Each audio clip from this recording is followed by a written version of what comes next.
करुणा सिंधु जगत्पते गोपेशा गोपिका कांता राधा कांता नमोस्तुते तप्त कांचन गौरांगी राधे वृंदावनेश्वरी वृषभानुसुते देवी प्रणमामि हरिप्रिये वाञ्छाकल्पतरुभ्यश्च कृपा सिन्धुभ्येव च पतितानां पावनेभ्यो वैष्णवेभ्यो नमो नमः।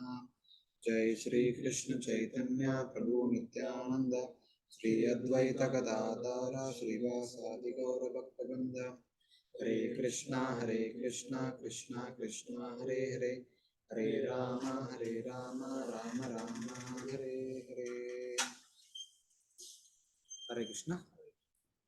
Welcome to our fifth canto. So,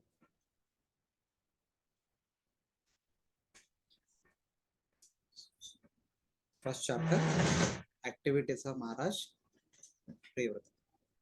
So, in this chapter, we'll study about Priyavrata Maharaj completely. The first chapter described how Priyavrata, following the order of Lord Brahma, ruled the kingdom, and then, after giving it up, attained the Supreme Lord. So, being requested by Svayambhuva Manu and Lord Brahma, Priyavrata comes home from Brahmacharya ashram, rules over the entire Bhumandala, considerable amount of time. Then again goes to the forest, practicing Vanaprastha rules and regulations, goes back home, goes to spiritual world. That is the entire description of this chapter. So before getting into chapter 1, let us briefly see what is there in the canto 5.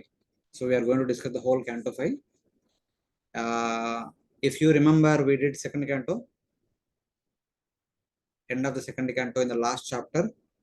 Just before that, Sukadeva Goswami says that, my dear Parikshit, you have asked so many questions, more than 20 plus questions. Answer to all your questions are there in answers. In Bhagavatam. What is Bhagavatam? Bhagavatam was that scripture spoken by Lord Narayana unto Brahma in 4 shlokas, which Brahma spoke to me, which I am speaking, which Narada Muni, Brahma spoke to Narada Muni. Narada Muni spoke to Vyasdev, and Vyasdev, who is my father, taught me, and which I will speak to you. That Bhagavatam. And that Bhagavatam will have 10 characteristics. One second. Prabhuji.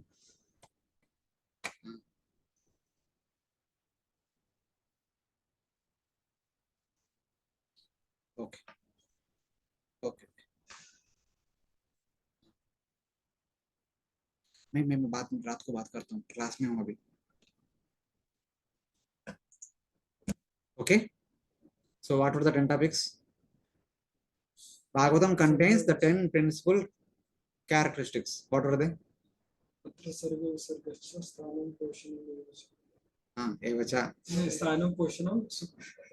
सर्वधर्मान् परित्यज्य मामेकं शरणं Vraj.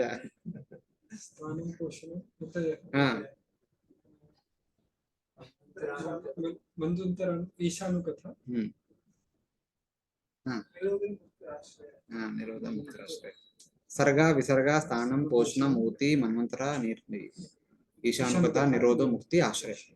So Sarga and Visarga have been present in the previous 2 cantos, canto 3 and canto 4. The Visarga is further continues in canto 5 and also talks about Sthanam. The first 15 chapters talks about Visarga. The remaining 15 chapters, the later on remaining chapters talks about Sthanam in the canto 5. So 1 to 15 talks about Visarga, the description of the lineage of Maharaj Priyavrata. Who is Priyavrata? Sorry? Where? One of the sons of Uttanapad. Krishna कितना sons है Uttanapad को? नहीं, brother of Uttanapad. I am asking whose son is he. I am not asking whose. Swayambhuva Manu नहीं. Swayambhuva Manu. Swayambhuva is Brahma. Swayambhuva is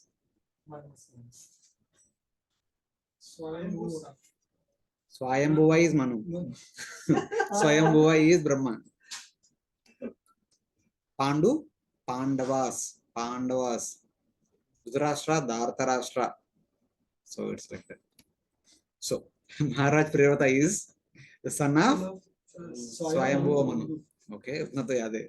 And then chapter 1 and chapter 16-26 talks about Sthana, the geography of the universe, where the devatas, men and demons reside, and its protection by the different devatas. What do you mean by Sthana?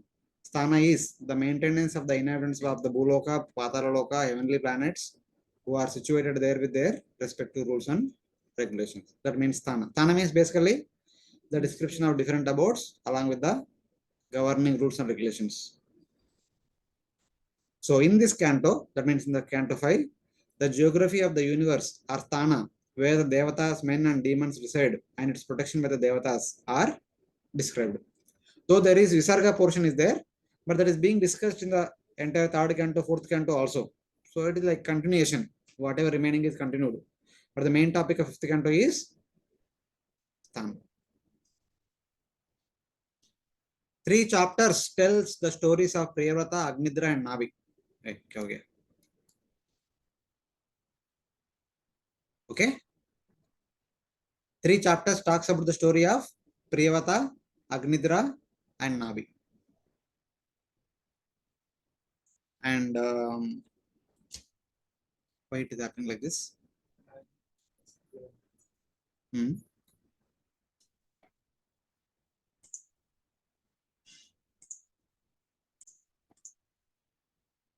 So 3 chapters talks about Priyavrata, Agnidra and Nabi. One chapter talks about one personality. Next 3 chapters talks about Lord Rishabha. Rishabhadev pastimes are described in 3 chapters. Then 8 chapters describe Bharat Maharaj. 1 chapter describes the story of King Gaya. Thus, 15 chapters are over, first 15 chapters. Now next chapters. 4 chapters describe Jambudipa with its mountains and trees. 1 chapter describes the other islands with their mountains and rivers. There are some more other islands. We'll come to know later where are they, etc. 2 chapters describe the zodiac and 1 chapter describes Roloka. 2 chapters describe the many places below the sun.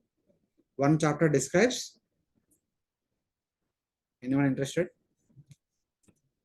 So this is the breakup of the entire. There are 26 chapters.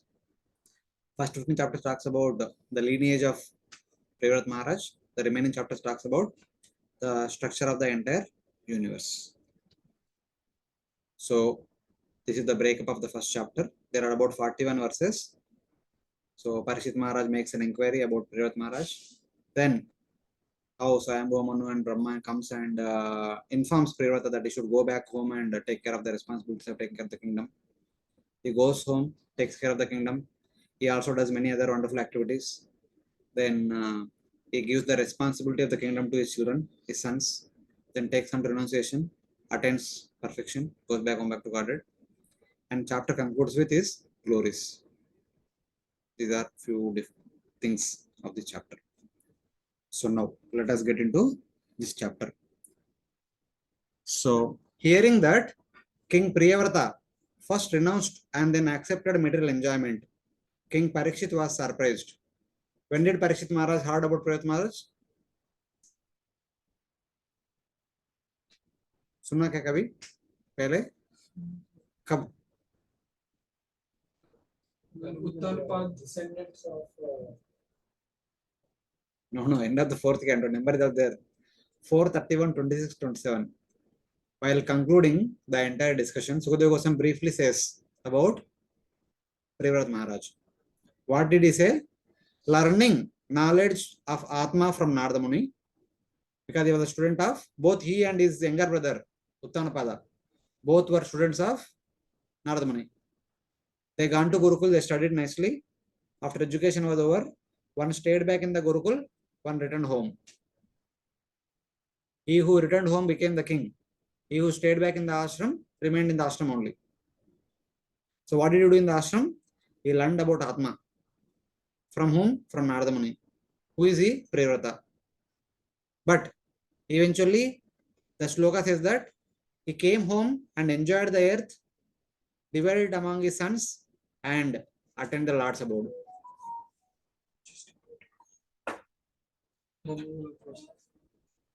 So this was mentioned in the 4th canto. Parikshit Maharaj just recently, sometime back only, heard it. So he was surprised hearing that. How is it that he was already situated in self-realization and returned home, and after returning home he was not quite, he enjoyed, and then he went to forest again, he attained perfection. ऐसा कैसे हो सकता है? Later on the questions he will elaborate that why he is asking that question. Thus he asked a question. So what was the question of Parikshit Maharaj? Rajo Vacha Priyavrata Bhagavata Atma Rama Katam Mune Grihe Ramata Yanmula Karma Bandha Parabhava. Translation? This translation of programs. Whichever. You read from proper translation. के पास book था ना? देखेंगे. Read. Parikshit inquired from Sukadeva Goswami. Louder. King Parikshit inquired from Sukadeva Goswami, O great sage, why did King Priyavrata, who was a great self-realized devotee of the Lord, remain in household life, which is the root cause of bondage of karma, fruitive activities, and which defeats the mission of human life? So Parikshit Maharaj making an inquiry about that.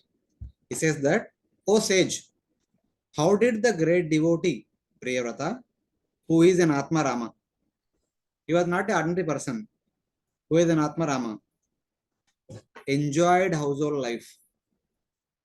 Atma Rama, Sukadeva Goswami was also one of the Atma Ramas. What was the specialty of Sukadeva Goswami?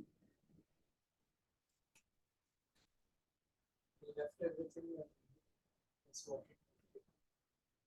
Which context? Normally. Sago dohana matrame griheshu guramedinam avekshate mahabhaga tirthi kurvam tadashramam. He would not even stay at the house of a householder, not the time required to milk a cow. But he is also an Atma Rama like Sukadeva Goswami, and he returned home and enjoyed. Sukadeva Goswami could not even stay for a few minutes at home, but he enjoyed. ऐसा कैसे? Enjoyed household life, which is a cause of bondage to karma and defeats even a pure soul. This Parikshit Maharaj says. Let us see what do they mean. He was a devotee and an Atma Rama like you. Who is speaking to whom now? Parikshit Maharaj speaking to Sukadeva Goswami. He is telling that, so my dear Sukadeva Goswami, King Priyavrata is also a Atma Rama like you. You never returned home and you never stayed at home. But how could he enjoy family life, which is a cause of bondage to karma and defeats even a pure person like him? Are you getting? Generally, those who desire to stay back in the ashram, they don't return home again. But Priyavrata returned home. Why? Because such kind of people always think that home means there's a great chance of bondage. Why? I have put some references afterwards, we'll see why it is so. So he further continues why he is saying like that. Nanunam mukta sanganam tadrishanam dvijarshabha gruheshu abhinivishoyam pumsham bhavitum arhati. Devotees are certainly liberated persons. Therefore, O greatest of the Brahmanas, they cannot possibly be absorbed in family affairs. Yeah. O best of the Brahmanas, Dijarshabha, persons such as him, free from material attachments, should certainly not become absorbed in family life. As far as my little understanding goes, Parikshit Maharaj saying that the personalities like you and he, who are Atma Ramas, does not show any interest in the household affairs. They do not take part. Then what to speak of completely being absorbed? If at all there was a need to take up, they may take up, but being indifferently. But Priyavrata was completely absorbed. कैसे कैसे हो गए? ये तो opposite है. It is opposite to the nature of the Atma Ramas. So like that is asking. Being a great devotee, such attachment is not possible. But आपने बताया था, he was completely absorbed. He enjoyed the earth, being absorbed completely.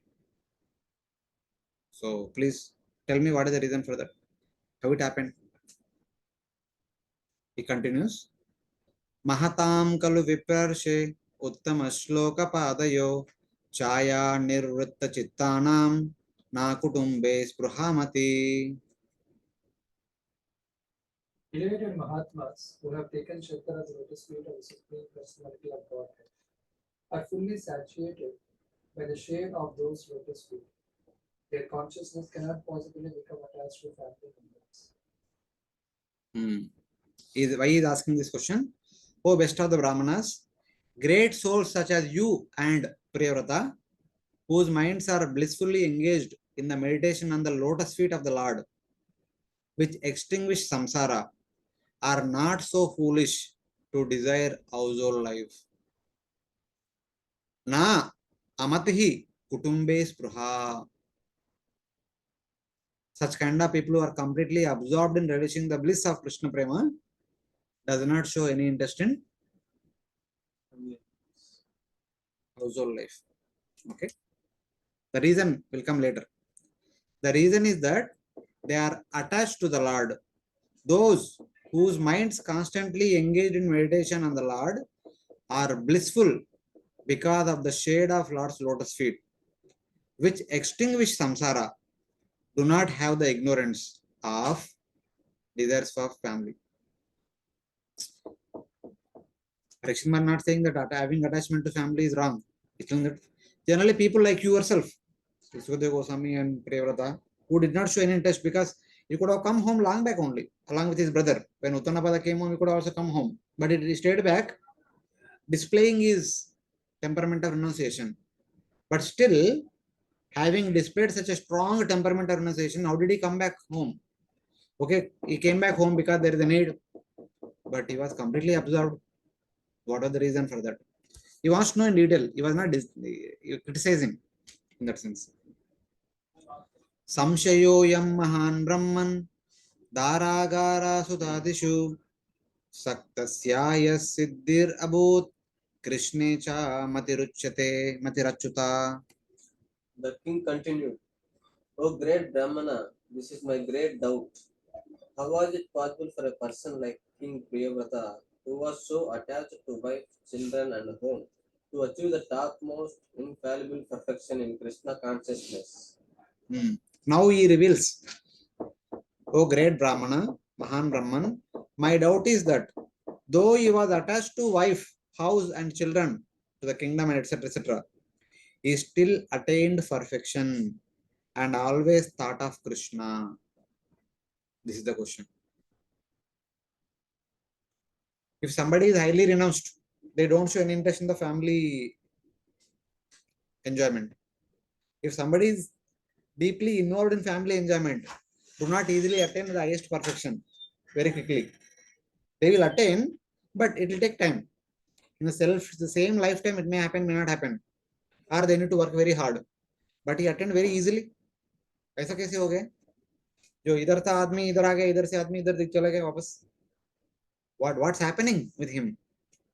I want to understand in detail. What exactly happened? What made him to come home?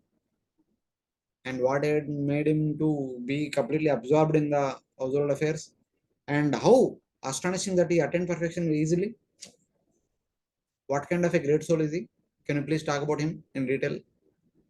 One shloka is not enough. Get into all details like that.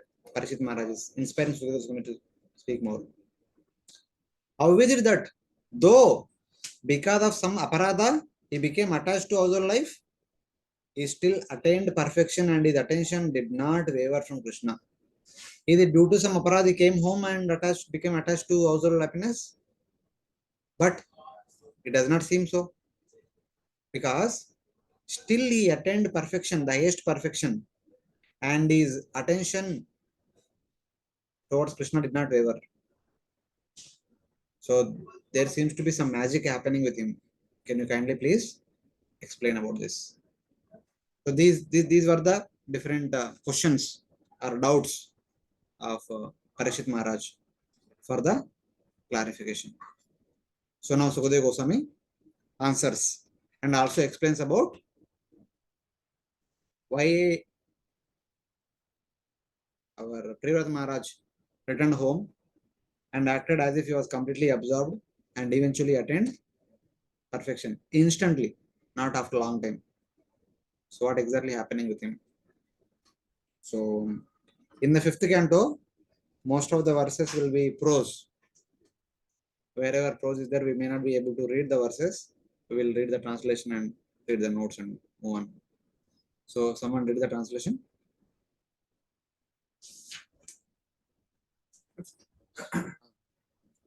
Shri Sukadeva Goswami said, Hmm. what you have said is true. Read in your book. What you have said is correct.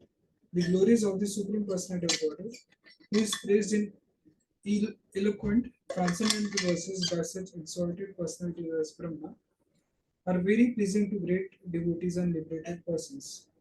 One who is attached to the nectarian honey of the Lord's lotus feet, and whose mind is always absorbed in his glories, may sometimes be checked by some impediment, but he still never gives up the exalted position he has acquired. उत्तम श्लोकस्य श्रीमत् चरणारविंद मकरंद रस आवेशित चेतसो भागवत परमहंस द्वितीय कथां किंचित अंतराय विहतां स्वाम शिवतमां पदवीं न प्रायेण हिन्वन्ति.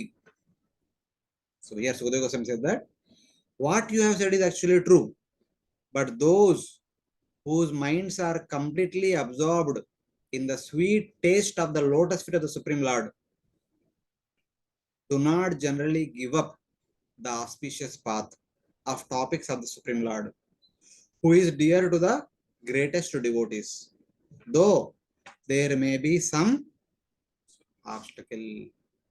Can you remember yourself two verses, one from Bhagavad Gita, one from Bhagavatam? पूरा बताओ बस one word याद है loudly so that it can be recorded. अपि चेतसि दुराचारो भजते मां विद्वा अनन्यः. Go ahead. अपिचे सुदुराचारो भजते माम अनन्यभाक् साधुरेव समन्तव्य सम्यक् व्यवसितो सा. Bhagavatam first canto 5th chapter.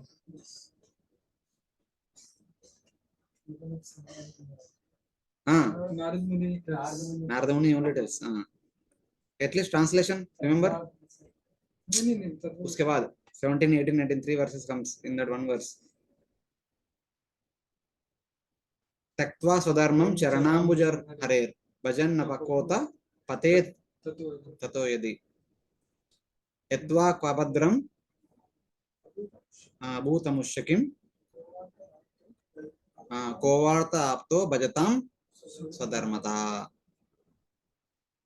So actually this verse and next verse, where even though a person who has taken shelter of the Supreme Lord's lotus feet, even if he gives up the varnashram mutis, what loss is there? Even if the devotee had given up Krishna consciousness itself, there is no loss, because the experience of Krishna consciousness is so strong, it will haunt him like a ghost, and he will come back to Krishna's lotus feet again.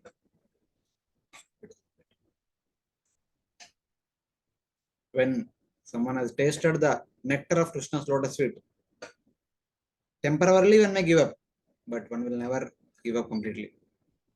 That is what is indicated here. Sukadeva Goswami accepts the questions but refuses it. It is true that it is not possible for the Atma Rama to become attached to household life, and for the person attached to household life to be attached to Lord Krishna. Both are not possible. Atma Rama cannot become attached to household order. A person who is attached to household order cannot become attached to Krishna. Both are not possible in generally. But how both are happening in the life of Priyavrata? That will be mentioned in the upcoming verses. But you should not think that the great devotees of inconceivable character would ever even temporarily become attached to material things. That is expressed in this verse. But don't think that, though generally it may be true, but in the case of great devotees, apparently you may see that they seems to be too much attached to the worldly opulences, but their Krishna consciousness will never deviate from away from them. It will be more intact than previously, in spite of being in the midst of so many other opulences. Any example from Chaitanya Charitamrita, Chaitanya Lila? Raghunath Das Goswami. Okay, he eventually became. Even though he was living in the family, was not interested in that. Pundarik Vidya Nidhi. Pundarik Vidya Nidhi? But he was not also attached. Huh? He was also not attached. Though he was living. See, externally, the description comes that he appears as if he is completely attached. He was decorating very nicely. For a normal person outsider, ये तो मजा कर रहे हैं. But within the core of the heart, he was completely transcendental. So like that. Those whose minds are absorbed in the Lord do not reject the topics of the Lord, which are most dear to the Paramahamsas or Bhagavatas, though the topics are somewhat interrupted. That means, though apparently they seem to be engaged in so many worldly activities, but their mind is constantly moving about with Shravanam, Kirtanam, Smaranam, etc. etc. Externally, they may not be doing so much Shravanam, Kirtanam, but in the core of the mind, that things are going on. We may not understand what's happening within themselves. So, like that. Externally, they may be very busy with performing all the other activities, but internally, they are not away from Krishna consciousness. So that's all. Those topics are the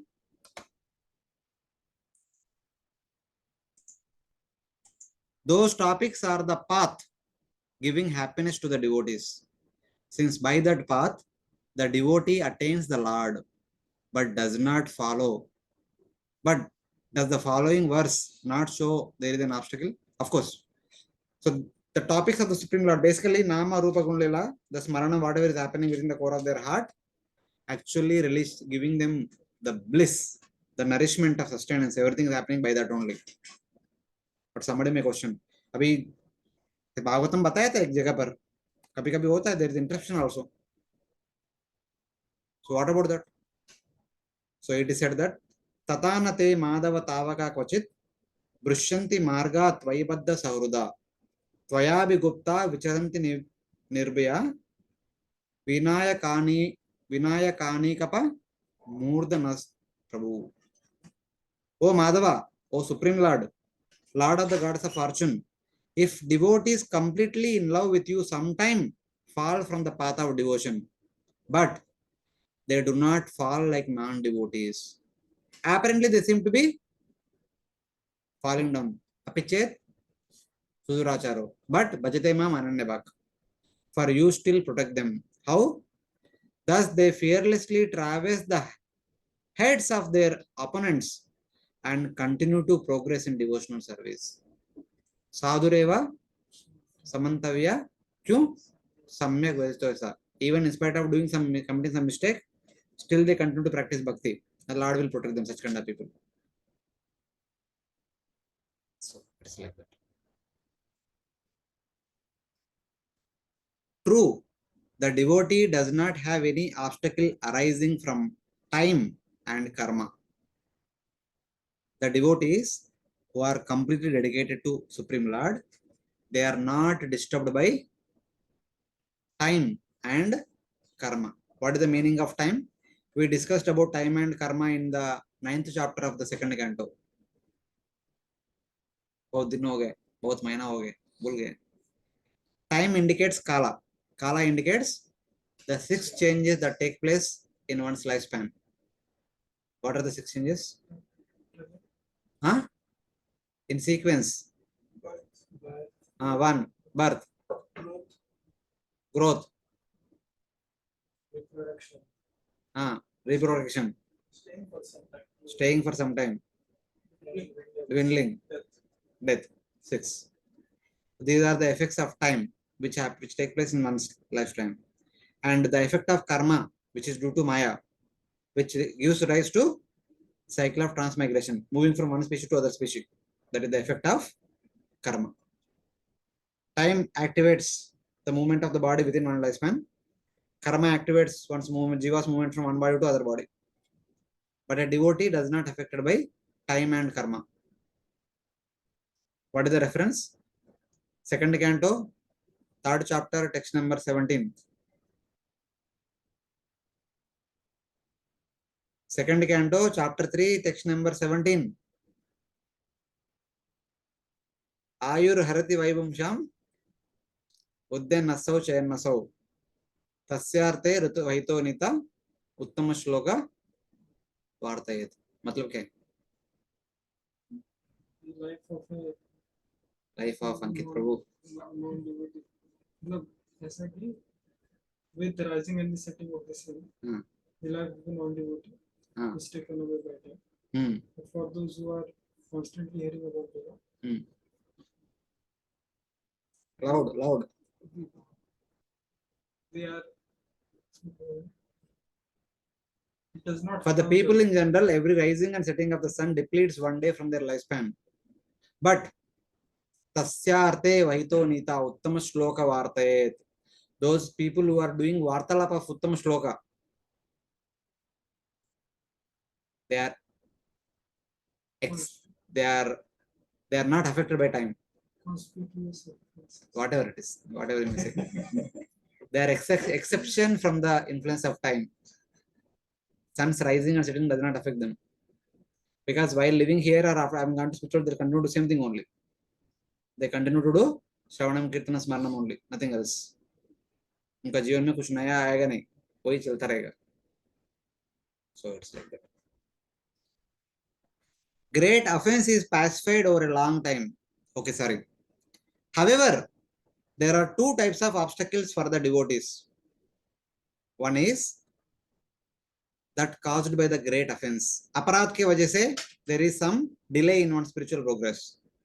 And second thing is the delay caused by the Lord's desire. भगवान का इच्छा से भक्तों के प्रति अपराध से there could be some delay in one's spiritual progress.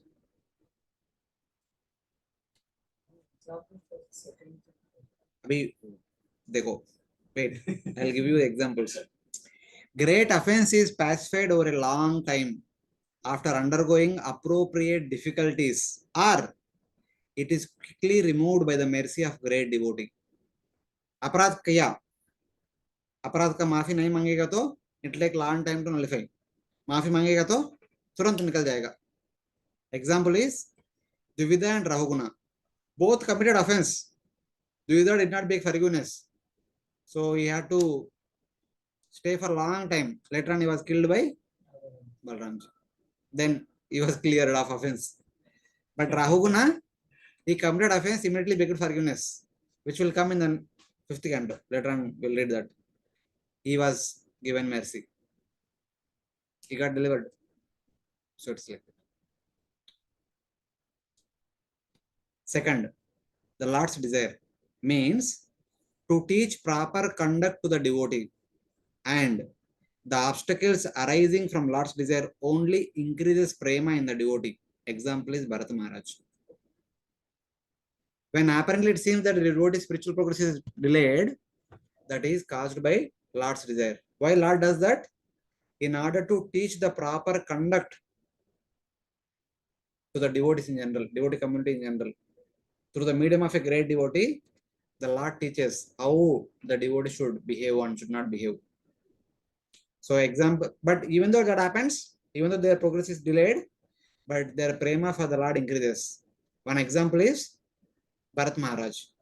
The second example is Priyavrata Maharaj. Priyavrata and Bharata, their spiritual progress related because of Lord's desire. In order to show some conduct of a devotee to people in general or devotees in general. Let us see what is that. Since Priyavrata did not commit offense, his obstacle arose by the desire of the Lord. It is not due to offense, it is by the desire of the Lord. The Lord taught his devotees by showing through adoration for a deer that the devotee should not have attachment, though they may think such attachment is good quality. Bharat Maharaj ruled for some time. He took to Vanaprastha, went to forest. He was doing his bhakti very nicely. But one day he saw a small deer, just born, mother died. No one is there to take care. He took care of that. It is a good thing, na? Taking care of someone who has no one is a good quality. But even that also sometimes delays on spiritual progress. The Lord wanted to show that through the pastime of Bharat Maharaj. The Lord taught his devotees by showing through adoration for a deer, the desire to taking care of a deer, that the devotee should not have attachment. Like Bharat Maharaj. Taking care of a small deer is good, but not to the extent of Bharat Maharaj. Though we may think that such attachment is a good quality. So, Bharat Maharaj spiritual progress is delayed in order to teach us compassion is good, but to over compassion is not good. So, his spiritual progress delayed for 3 lifetimes, but his prema increased a lot. Even though he became deer, he remembered his Krishna consciousness. When he became Bharata, he was firmly convinced that no external activities, only bhakti. In that way. That was the example of Bharat Maharaj. Then what is the example of Priyavrata? Why it became late for Priyavrata Maharaj? What Lord wanted to show through Priyavrata Maharaj? It should be understood in the case of Priyavrata that the Lord taught the devotees. Lord taught that the devotees should follow the order of the superiors. Devotees should follow the order of the superiors. Though it is not suitable for unalloyed bhakti. Though following the order of the superior devotees sometimes seems to be not allowing one to practice exclusive bhakti. It may involve doing so many other things here and there, getting involved in so many material activities. But by showing how Priyavrata followed the order of Brahma, Lord is showing us that don't worry with the order of the Lord, follow it. If it is the order of the spiritual master, follow it. Even though it may involve in so many material activities. Doing that, one's love for Supreme Lord only increases. Apparently, for some time, it seems that one is involved in material activities completely. But love for the Lord will not increase, will not decrease, will increase only. That for that example is Priyavrata. So it is like that. So with that reason, it is mentioned. Sometimes it is told that Bharat Maharaj also could be because of not for one but apparent for them. Because of some offense. No offense. That is Lord's desire. It is clearly mentioned. It was not due to offense. In the case of King Indradumna, there was slight offense. He did not receive Agastya Rishi, because of which he became Gajendra. But in the case of Bharat Maharaj, there was no offense. It was just undue compassion that delayed it. Basutna. No offense. So, other example in the third canto. You remember third canto chapter 12? याद है क्या? Canto 3 chapter 12 किसके बारे में बात कर रहे हैं इधर?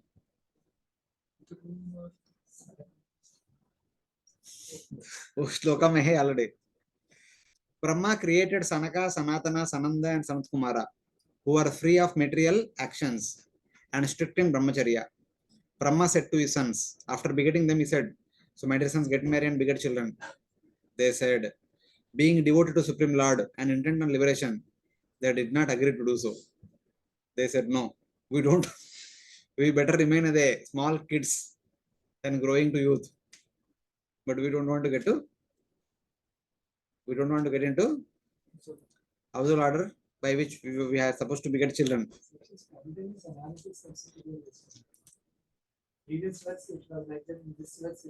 Which verse? No, this is from This is a reference I have put, Baba. It is third canto. Third canto, 12th chapter is a reference. They were not inclined to produce progeny because karma yoga, producing ignorance, destroys knowledge. The householder is supposed to practice karma yoga. It is well and good, but there is a chance that it can produce ignorance and destroy one's knowledge, which causes one's bondage. Thinking thus, the four Kumaras said, no, Baba, we want to remain in Jnana Marga only. We don't want to get into karma. Please forgive us. We will continue as small kids only. We don't want to get into household order. They said no. That is not disobeying the order of spirit. Huh? That is not disobeying the order of spirit. In one sense, they disobeyed the order. But here, Priyavrata did not disobey the order. That's what I am showing the contrast. They disobeyed. Here, Priyavrata did not disobey. Priyavrata followed.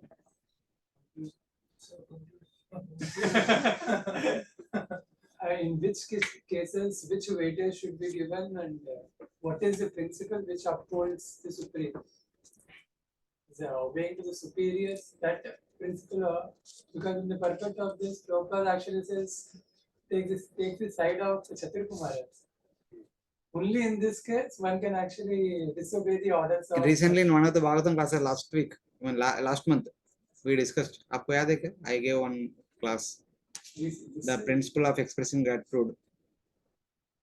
Not last week. उसके पहले 3 chapters से 15 chapters से शुरू verses.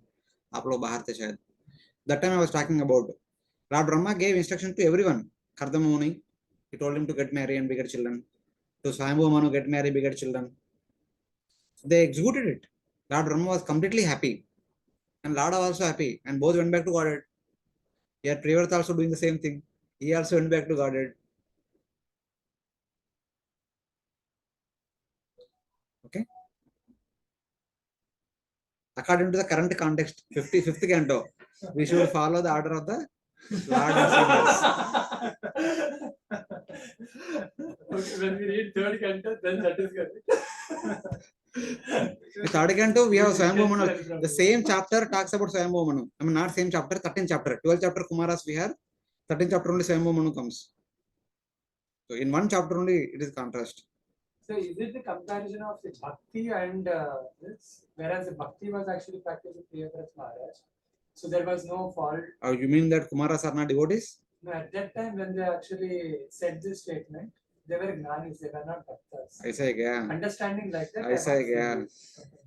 They became Shrimad Bhagavatam canto 1 chapter 3 में बताया था कुमारास कौन है, उनका आइडेंटिटी बताया था. कौन है Kumaras? We understand when they actually No understand, forget it. Now 3.15 Vaikuntha. वो अलग है, वो लीला है. वो लीला है. Okay. As per their identity, they themselves are Shakti Avash Avatar Supreme Lord. Which Shakti? Jnana Shakti, Yoga Shakti and Jnana Shakti. Narada Muni is Bhakti Shakti. They are Shakti Avash Avataras. They are expansions of the Lord only, in one sense. They are also devotees. But they are teachers of Jnana and Ashtanga. अपने आचरति प्रभु, हाँ, अपना आचरति प्रभु.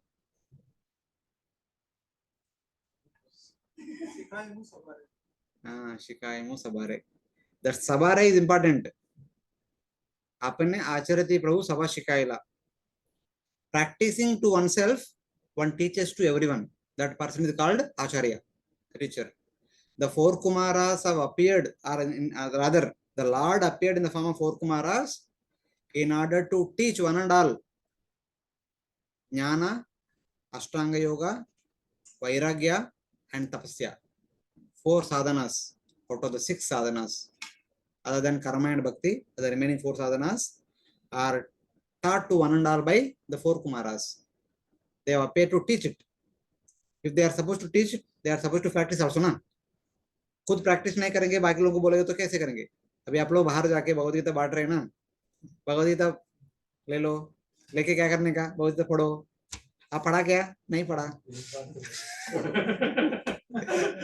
See, I have not read, but it's very good book. You please read. याद नहीं है लेकिन एक बार तो पढ़ा है। Then who will read Bhagavad Gita? Not Huh? Read means what? remembered yet. Then if you don't remember means you are not read. There is no point in reading even forgetting. What is the use? को तो बख्शियाश्री हो गए. Then how can you say that one time only read? No, like one time, continuously read one. Many times read, huh? लेकिन श्लोका ऐसा learn ऐसे one हाँ. starting से वो beginning वीक तक पॉइंट है, वैसे मेरा नहीं। तो पर्सनल वीक पॉइंट In है। between some sections like that we have read multiple times, Hmm. but from beginning to beginning like that one time. Okay. Chapter 8, Shloka number 7. Oh, please don't enter into the PhD level of Bhagavad Gita. PhD नहीं, Bhakti Shastri level. That is the Bhakti Shastri question. Post graduate में तस्मात् सर्वेषु कालेषु माम् अनुस्मर युद्धच. कभी सुना क्या? याद है क्या ऐसे श्लोक भगवद गीता में रहते करके? हाँ? हाँ. तस्मात् सर्वेषु कालेषु Bhagavad Gita अनुस्मर.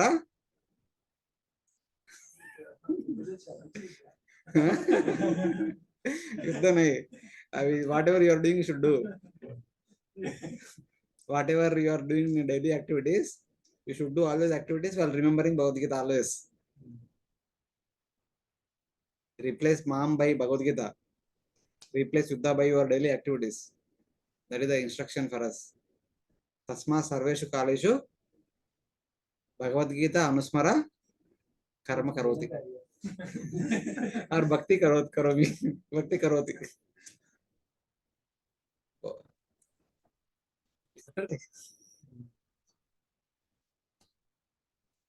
Okay. Next. Don't worry. It happens with everyone. The one thing what I learned is that the more you discuss, the more you remember. We can't remember by simply reading or hearing. Our reading and hearing should be followed by discussion. Only discussion makes our memory sharp. Otherwise, Hare Krishna, Hare Krishna. So it is like that. So make a habit of discussing with others. Always something. Once, while we were in Govardhaniko village, Radheshyam Prabhu was speaking in one class. He was telling that a brahmachari can continue one's brahmachari ashram happily by doing a few things. One is they should always be eager to hear philosophy. Second is they should be always eager to discuss philosophy. Not pastimes, philosophy. They should be eager to hear philosophy. They should be eager to discuss philosophy. And they are supposed to be always enthusiastic to serve devotees. If you follow these three, a brahmachari can remain happy in one's brahmachari ashram.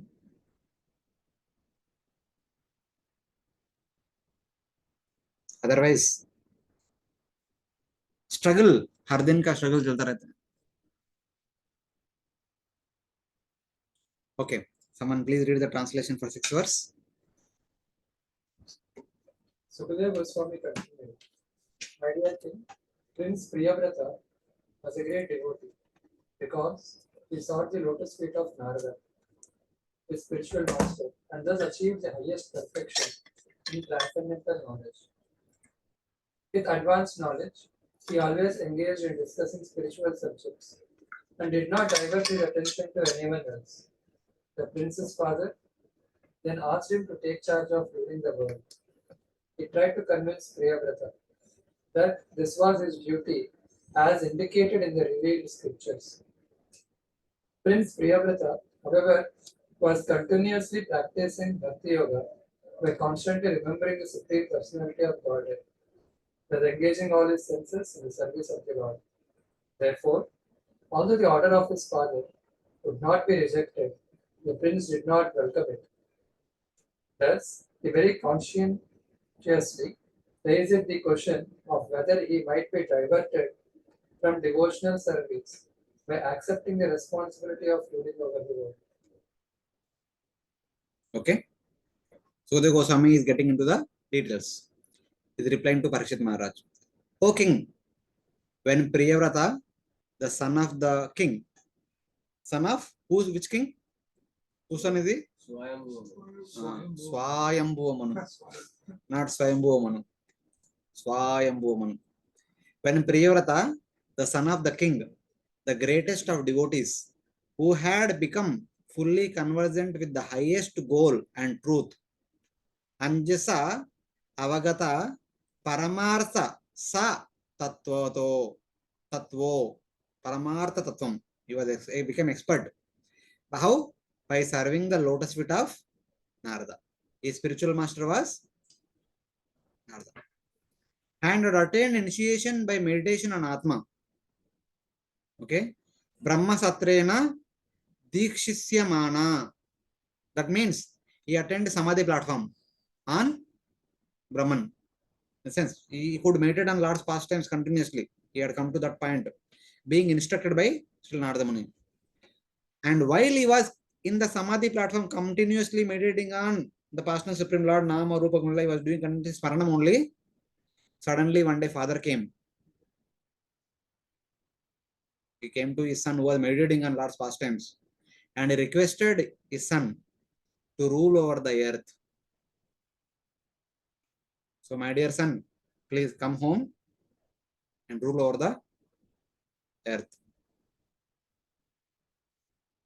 Because Priyavrata possessed all the qualities mentioned in the scriptures for kingship. Because Priyavrata endowed all the good qualities that he can become the ruler. He is the most worthy candidate to become the ruler. That's why his father came and requested his son, please come and take care of the responsibility of the kingdom. Since he was completely absorbed, okay, for kingship. Since he was completely absorbed with all his senses and actions in worshipping the Lord through unbroken concentration, he did not welcome the suggestion. But on the other hand, Priyavrata Maharaj was completely absorbed in his smaranam. When he heard the request from his father, my dear son, come home and take care of the kingdom, he was not at all happy to hear that word from his father. He was not, of course, first of all, he was not interested to come home. That's why he stayed back in the ashram only. Now, at certain point of time, father came and asked him, please come home and take care of the kingdom. Son was not at all interested to hear that word only, then what to speak of doing it? He did not welcome the suggestion, though it could not be refused. Since it is the instruction of his father, it is not supposed to be rejected. But still, he refused his father. Just like 4 Kumaras refused their father, Lord Brahma. Priyavrata also refused his father. My dear father, I am sorry, I cannot come home. I cannot take the responsibility of taking care of the kingdom. He straightly said. He considered that it would be unfavorable for him. Why did he said no to his father? Because he considered coming home and taking care of the responsibility of the kingdom is unfavorable for his spiritual progress. Since he would display lust and anger in himself when ruling the kingdom. The kings by nature will have lust and anger. What do you mean by lust here?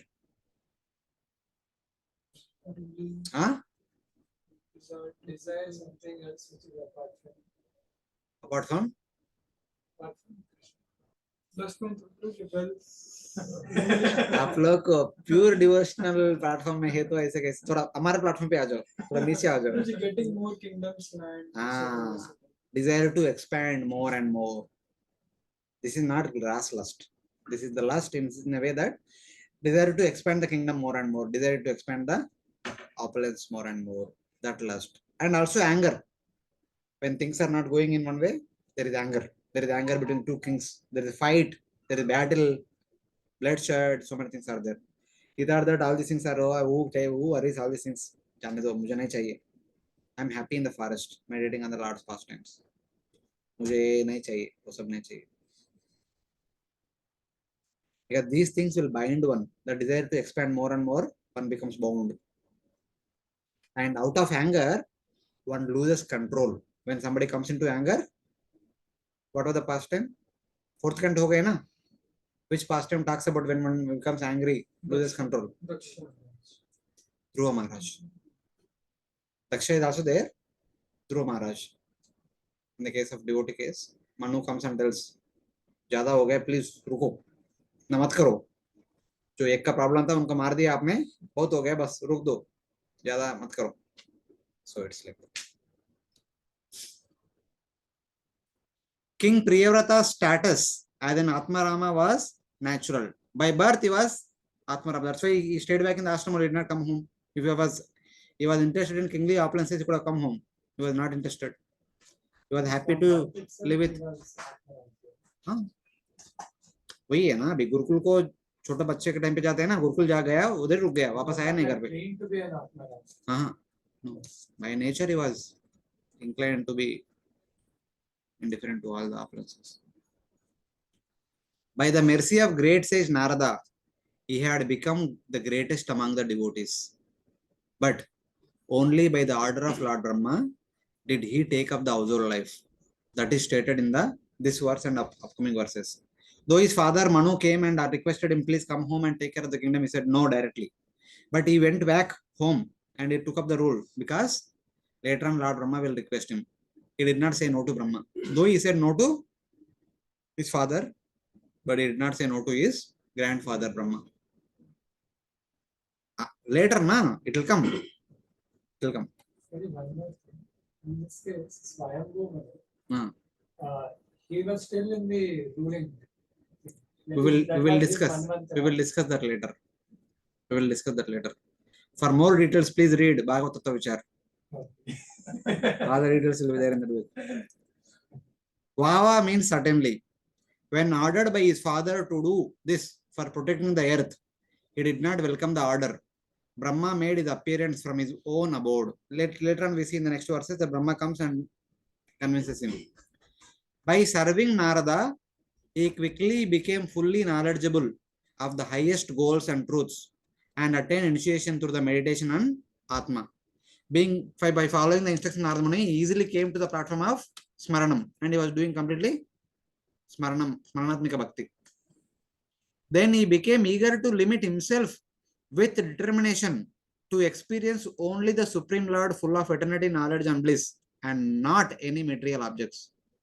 He just wants to continue Smarana for the rest of eternity. He does not want to do any other activity. That was the thought process of Priyavrata when Svayambhuva Manu came to him. At that moment, because he steadily manifested all the qualities mentioned in the scriptures for ruling the kingdom, his father Manu asked him to rule the world. Because he was quite worthy candidate, eligible candidate who can rule the kingdom. He is a great devotee, na? A great devotee becomes king means a great Rajarshi. The entire kingdom becomes devotees eventually. Yata Raja, Tata Praja. Oh Priyavrata, now you must protect the world. This is the request of the father. He did not welcome the request. He did not desire to do so because he thought it was not beneficial for him. Priyavrata thought that it is not beneficial for him. It will not help me to continue my Smaranam. It will disturb my Smaranam. Why? He was constantly engaged in concentrating without break on the Lord, with all his senses and activities and mind. Though what his father said could not be rejected, he protested, saying, I will not rule the kingdom. My dear father, please go back. Why did he say like that? He considered that he would be affected by improper qualities like lust and anger in ruling the kingdom. Because ruling the kingdom, by nature, the king is supposed to have lust and anger. He cannot rule without that. If the king is not adventurous, if the king does not have the desire to expand, he cannot continue. There are only two things. Either expand or contract. There is no neutral thing. One cannot remain neutral. already he at that time the whole earth was actually under. Though the whole earth might be under them, but here and there could be some opponents will be there, na? When the opponents are growing for bigger and bigger, you need to subdue them, na? If you don't do that, what will happen? You will be replaced by them one day. So in that way, are you getting? Even though they are rulers of entire place, but in between there could be some upstarts. They may disagree the rulership of the monarch. So इनके साथ लड़ना पड़ता है. So in the case of things like Louder. okay. In the case of ideal kings, Rajarshis, there are many, right? So they all were able to do and went back to Godhead. So is it that it is possible, or is it unfavorable to Bhakti to become a king? See, it is not like that. Your problem is when somebody is living in the midst of so many opulences, there is a chance that one's attraction for bhakti may get diverted. That's why they generally keep themselves in the poverty-stricken situation, so that there will be no distraction by all these things. What Kunti Maharani says, which distract one's devotional service? मतलब बस बस उतना काफी है. मतलब क्या है? जन्म मतलब क्या है? मतलब क्या है? मतलब क्या है? मतलब जहाँ पे हाई फैमिली मतलब माउंटेन के ऊपर है क्या? good cultured family. पैसा Highly respected family, either due to money or due to knowledge or whatever it is. If somebody is born in the family of highly respected family, by birth the child also respected. Respect लेके proud हो जाएगा. Yes or no? That is the problem with the high parentage. Aristocratic family में जन्म लेते हुए भी नम्र रहना बहुत मुश्किल है. That is the obstacle. ऐश्वर्य का obstacle क्या है? हाँ? लाउड प्रभु, लंच हुआ क्या नहीं? सबको खिलाया आपने, कहा क्या नहीं? Enjoy the wealth. हाँ. When lot of wealth is there around you, it is very difficult to remain indifferent to it. Can you? जब आपके पास कुछ नहीं तो कुछ इच्छा नहीं रहेगा. जब everything is there, can you be without desire? That is the problem with the wealth. Janma Aishwarya Shurta. When someone has lot of knowledge, can he remain humble? Does he not want to display the knowledge? आपको क्या पता है? आप क्या सोचते हैं? चलो let us debate. That is the problem. And Sri, Janma Ishwatar, Shuddha Sri Bir. Beauty. That is also one kind of illusion. So, like that.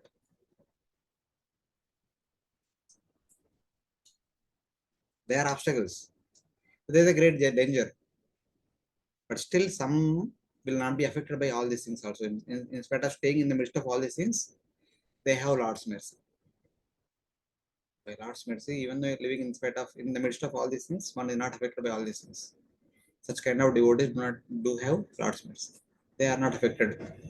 Like Pandavas have a lot of wealth, but tomorrow, day after tomorrow, we'll see that as soon as Yudhishthira understood that Krishna left, maybe Jaron. That is Lord's mercy. In spite of living in the midst of a lot of wealth, they are firmly attached to Lord. They are not interested in the wealth. They are not in the worldly opulences or worldly enjoyment. They have everything, but they don't. They are not disturbed by them. As a matter of fact, they use. What did Lord say to Dhruva Maharaj? What did Lord say to Prithu Maharaj? क्या बताया था? What did Lord say to Prachetas? क्या बताया था? एक ही चीज बताया. प्रहलाद महाराज को भी वही चीज बताया. क्या बताया? मतलब So वो उनको बताया, मुझे क्या? मुझे नहीं बताया, इसलिए मुझे याद नहीं. It's like a You will You exhaust will the rule this place. You'll భోగేన enjoy పుణ్యం కుశలైన పాపం. you will exhaust the pious activities by enjoying, and you will exhaust the impious activities By austerities or whatever it is. So basically, such kind of devotees, even though they are living in the midst of so many appearances, even though they are enjoying all the appearances, there is no karma for them. Because that is all given by Lord's mercy. So it is like that. Now bringing the same thing to lives of the practicing devotees. So then they should actually see Anukulistas and people, which is favorable. We are talking about the devotees who have received Lord's mercy.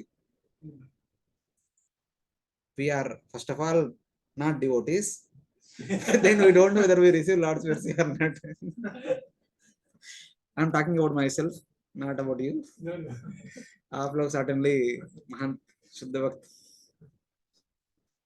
So it is like that. You got the point?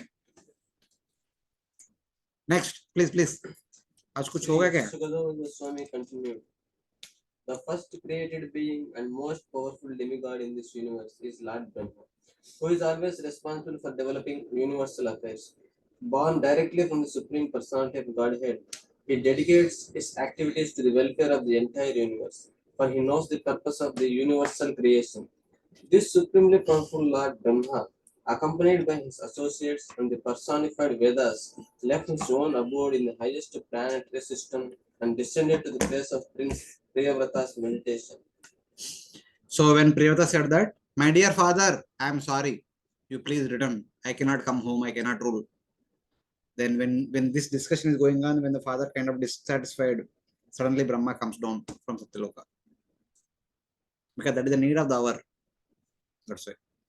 Then Brahma, who understands the intentions of all beings, who engaged in meditation on the creation of the universe, appeared on earth from Satyaloka, surrounded by his followers. Then Brahma, Adideva, always engaged in contemplating the prosperity of the creation of the universe while determining the intentions of all the living entities, just as the king determined the intentions of all subjects, though his servants, surrounded by Marichi and others, as well as the personified Vedas, appeared on the earth from Satyaloka to show proof of the dharma to be taught to Priyavrata. A king is interested in the well-being of citizens. Similarly, Brahma is interested in the well-being of the entire universe, starting from Boloka. So there is no qualified person to rule over the Bhumandala, by which the entire universal management will get a hamper. And here he is qualified, but he is saying no. So Lord Brahma thought, "Kya ho raha hai? Chale ho raha hai. I will convince. I am coming." So he came down to convince Priyavrata Maharaj. Because Priyavrata becoming king will be beneficial for the community in general, community at large. So for that reason, Brahma comes down. Why did Manu did not take up the root? Because he still is the same. Wait, अभी रुको बाबा, इतना सब वही करेंगे क्या? कितना दिन करेंगे? तो रिटायर्ड हो गए थे ना? हाँ? पूरा मनवंतरा उनके हाथ में है। मतलब क्या? मनवंतर उनके हाथ में है करके मतलब क्या? नहीं, वो तो बीच में ही हो गए थे ना फिर। आप लोग बुक पढ़ना चाहिए। बुक मिला ना आपको? तत्व विचार। क्या कर रहे हैं आप लोग इधर? साल निकल रहे हैं, ऐसा टाइम पास चल रहा है। परपट पढ़ते पढ़ते दिन निकल गया, और क्या पढ़ेंगे? और because the Brahma's duty, his service is to take care of the whole universe. what is the service of the parents? What is the responsibility of the parents? Taking care of the children, family members, and the entire universe is Brahma's family. So उनको तो देखभाल करना पड़ेगा ना. He has to oversee. Whenever devatas have some trouble, where they will go? Why they will go to Brahma? That is not only Adideva. It is Brahma is the grandfather of every living entity. So We go to our father, father will take us to his father. It's Brahma who solves the problems of Devatas every now and then. So now Brahma is going to solve the problem. Why Swayambhuva Manu? That thing I'll explain now. So now the background story. What's happening here? From the birth of Priyavrata. Knowing that Priyavrata, detached since childhood, would leave the house and go to the forest. Swayambhuva Manu appointed his younger brother to rule the kingdom. Swayambhuva Manu had 5 children. Who are they?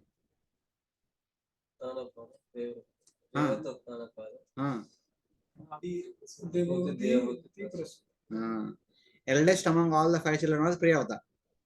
Generally, the eldest son will become king, but his temperament is that he does not want to stay home.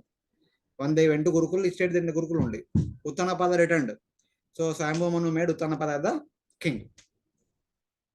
So when he did, Swayambhuva Manu himself ruled for some time. When it is right time to enthrone his son, he enthroned his youngest son, Uttanapada. Uttanapada ruled for some time. Then he enthroned Dhruva. Dhruva ruled for some time. Dhruva enthroned whom? किसको राज्य दिया? हाँ, याद रखना पड़ेगा. अभी 4th cantt हुआ, exam लिखा क्या नहीं? संडे कल ही लिखा ना एग्जाम. प्रेयर्स लिखा था. क्या प्रेयर्स? ये सब भूल गए हैं. प्रेयर्स पूरा नहीं लिखा था. इला से हुआ था और वत्सरा. Yeah, after him the next king was Vatsara. So like that, one after the other there comes Anga. After Anga, Vena. After Vena? After Prutu? Huh? Huh? Arsha कौन है? After Prutu, Antardana. Vijitashva. Oh, हास को जीता ना? He will become the next king. उतना तो याद रहना चाहिए. बाकी लोग याद रहेगा नहीं रहेगा. कम से कम 1 generation after. Antardana. After Antardana, one more king is there. And his son was Prachinavari. Okay? And who are the sons of Prachinavari? And who are the son of Prachetas? What happened to Daksha? So Prachetas ruled. After Prachetas, their son Daksha supposed to rule. Did Daksha rule or not? No, he went for tapasya. Why? Where, when, how? To get his to have more progeny.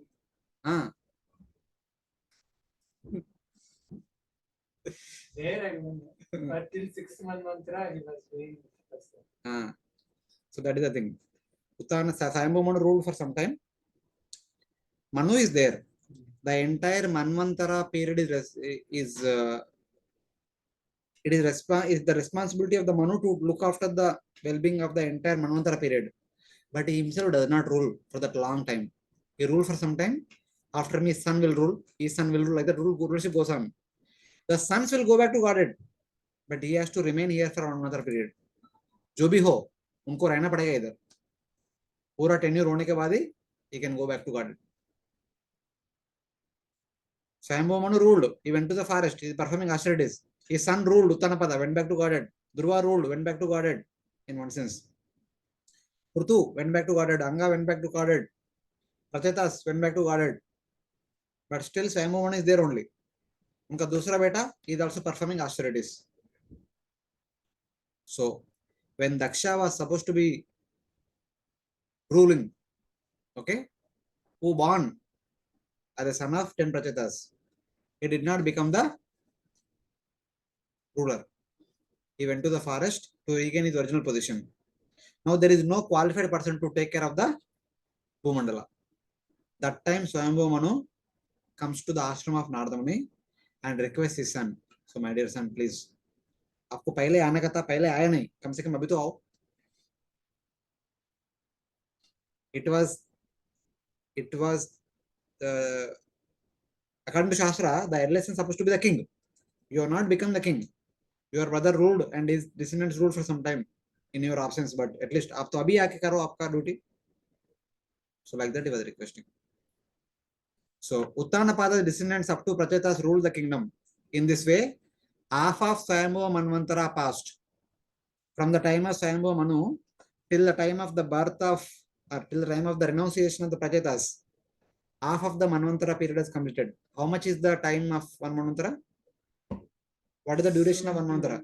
71 Chaturyugas. 71 Chaturyugas. Half of that is how much? 35, 36.5, 35. Chillaga 35, 36. So that much time already passed. Around 35 Chaturyugas already passed while all these different people are ruling. Okay. Now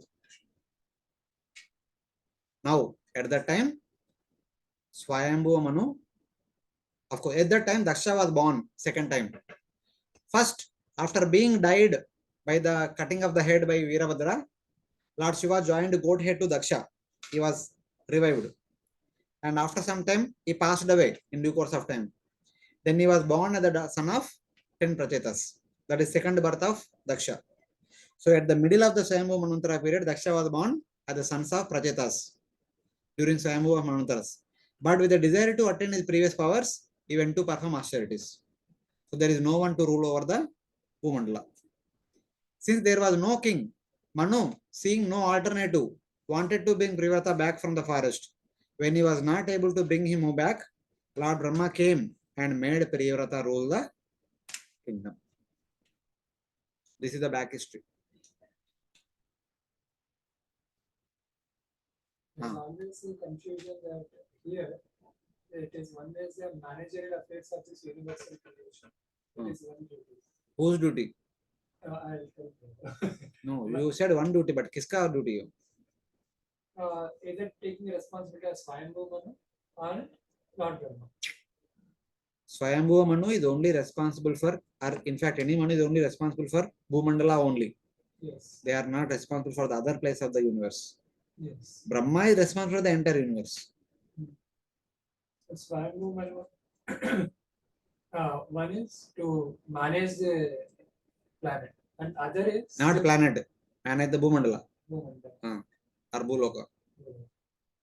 Other is Parodharma, that is one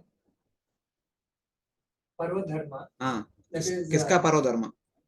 not under the material duties. All these Varnashrama duties, everything would be. That is not Parodharma?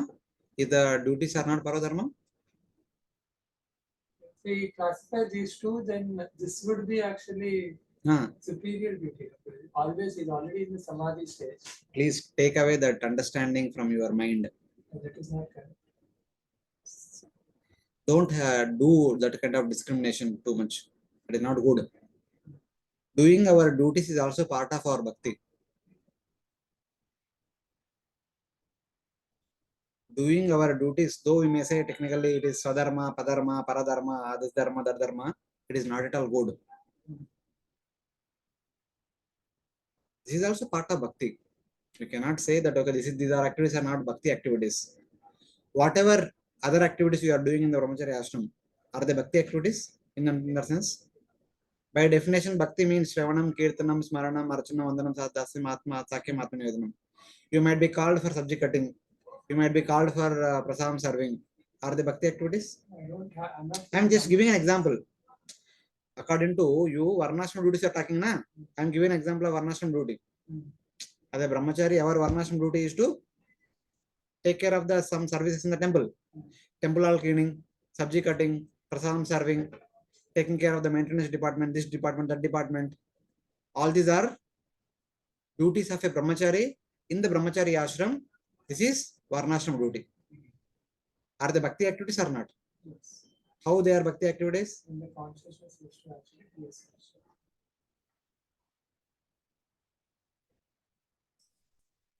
We are doing all these activities to actually please the Lord, or under the instructions of the Guru. So that is how it becomes. They are supporting devotion activities.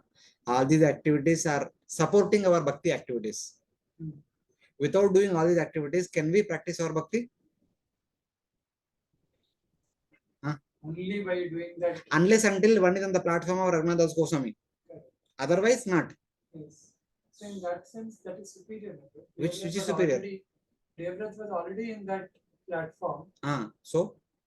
Of all constantly actually doing the devotion service. Yes. No problem. So he is not dependent on actually doing the activities which would support the activity which Yes, you are yes. doing. For him, it is not required. Correct.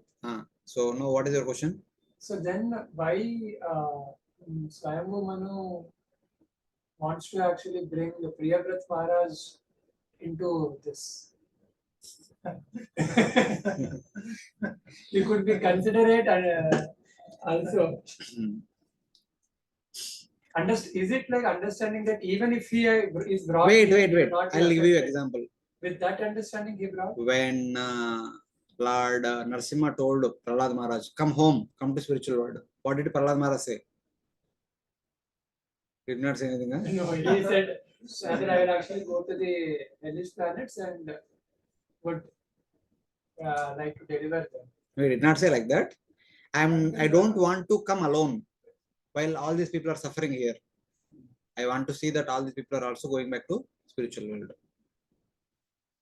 Going back to Godhead oneself is kind of selfishness. Helping others also to go back to Godhead is a compassion.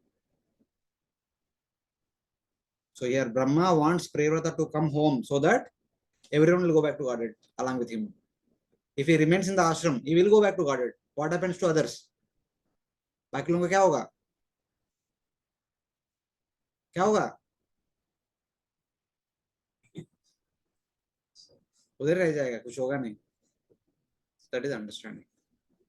In this case, actually, he is also showing compassion to others. But according to his level, he is so strong that he does not fall down or affected by others. So in the case of Bharata Maharaj, he compromised on his own devotional service in the name of compassion. So in one sense, he is too much compassionate to the extent that he ignored his devotional activities. Okay. So where do we draw the line between what is actually compassion for us, like for anybody? Don't draw the line. Okay. Take guidance and follow. There, Bharata Maharaj did not have a guidance. That is the problem. Okay. Even that he did not fall down. That is Lord's desire. Just now we read, na? Yeah. What happened in the case of Bharata Maharaj is only Lord's desire. He did not fall down. He showed an example is shown. If you अभी serious नहीं रहेगा तो ऐसा होगा करके example दिखाया हमको. He never fell down. Okay. But one lesson we have to learn is that we need to have constant guidance.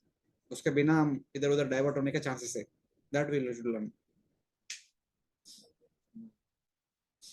See, that is my understanding. So you may say that, okay, this is Parodharma, Paradharma, Swadharma, all these things. We should not have that kind of distinctions. That is a high platform. We may hear about, but for us to practice, very difficult.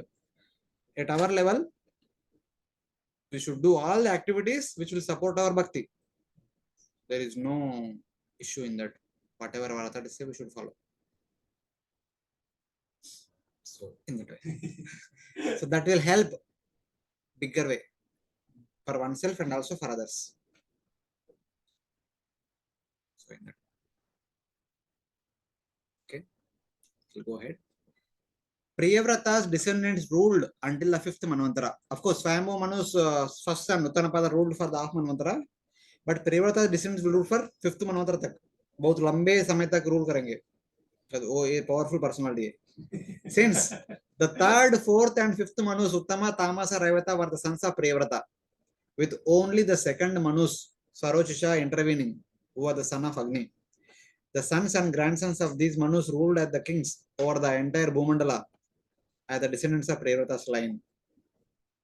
So, Priyavrata will rule over the remaining part of the Swayambhuva Manvantara. Then his sons will become Manus for the 3rd, 4th, 5th Manvantaras. And their descendants will rule for the 3rd, 4th, 5th Manvantara periods. And again in the 6th Manvantara. Then, at the beginning of the Chakshusha Manvantara, giving up his austerities, Daksha in Uttanapada's line became the king and engaged in producing population. Daksha, who went to perform austerities, he will come out of the austerities in the middle of the 6th Manvantara. Then he get married and beget children. Then unka lineage chalta rahega. So in one sense, Swayambhuva Manu's lineage went all the way up to 6th Manvantara, 7th Manvantara. तब तक चलता रहेगा. Who is the 7th Manu? Whose son is he? Swayambhu. Huh? Whose son is he? Vivaswan. Whose son is he? Sun god. He is son. Vivaswan is sun god. But whose son is he? Who is his father? Huh? Ardham. Krishna. Krishna. किसको जोड़ी कर रहे?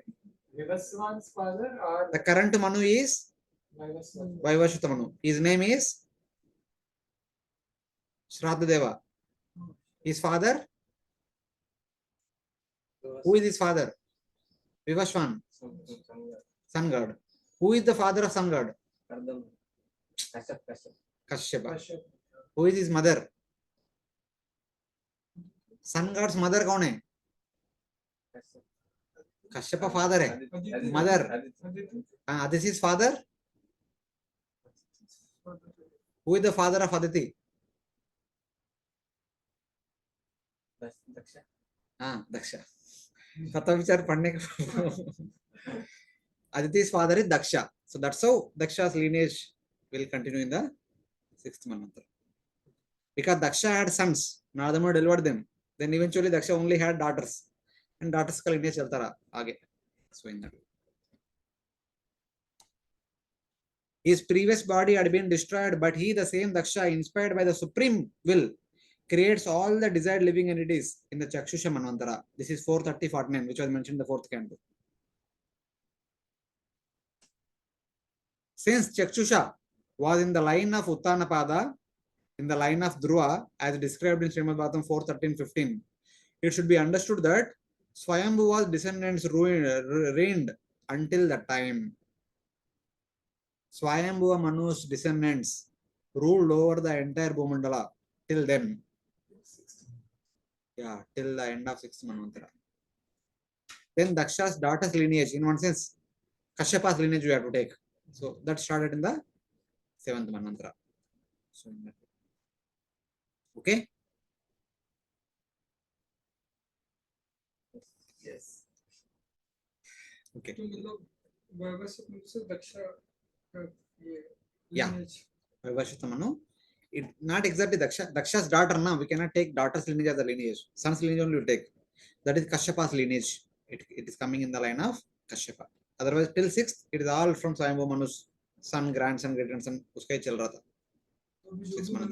That is Kashyapa's. 7th Manu is Kashyapa's. 8th Manu somebody else's. It will continue. Yes, please read the translation. 8th verse. Chalo, quickly. Abhi time ho gaya. As Lord Brahma descended on his chariot, the great swan, all the residents of the planets named Siddhaloka, Dharmaloka, Sadhyaloka, and Charnaloka, as well as great sages and demigods, lying in their different airplanes, assembled within the canopy of the sky to receive Lord Brahma and worship him. Brahma just arrived, na? How did he arrive?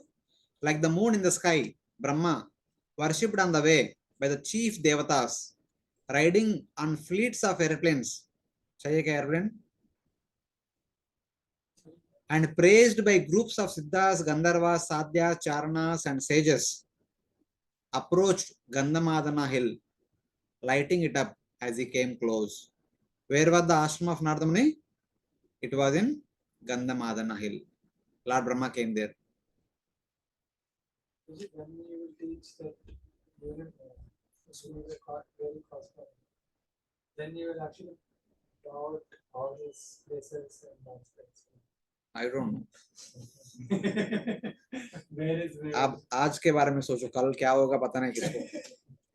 This verse describes Lord Brahma's spectacular appearance on earth. Sa refers to Brahma.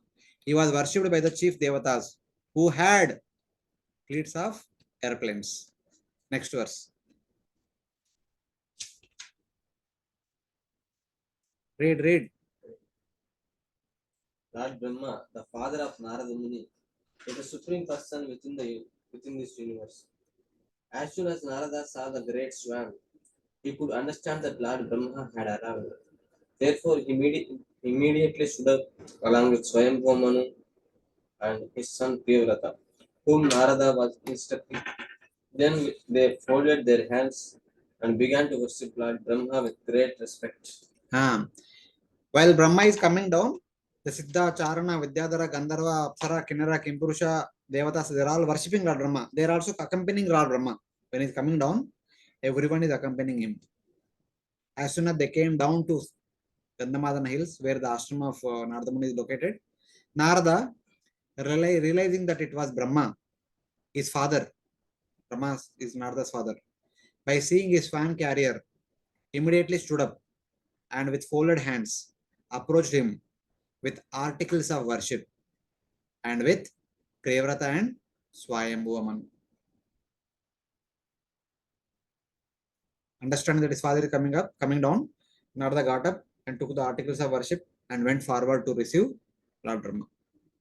And Svayambhuva Manu and Priyavrata followed after Narada Muni. Narada recognized him by the swan carrier. When he is coming from far distance, seeing the swan, he understood, okay, my father is coming. So, in that way. Next.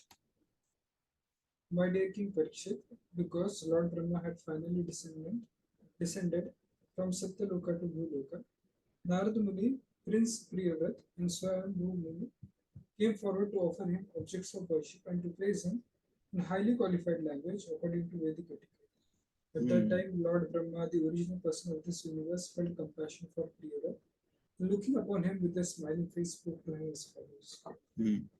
O King Parikshit, after Narada, Swayambhuva Manu, and Priyavrata presented offerings, respects, kind words, and worship, everything, Lord Brahma, whose glorious appearance of affection for the progeny is glorified constantly by the Vedas, looking at Priyavrata with mercy and a smile.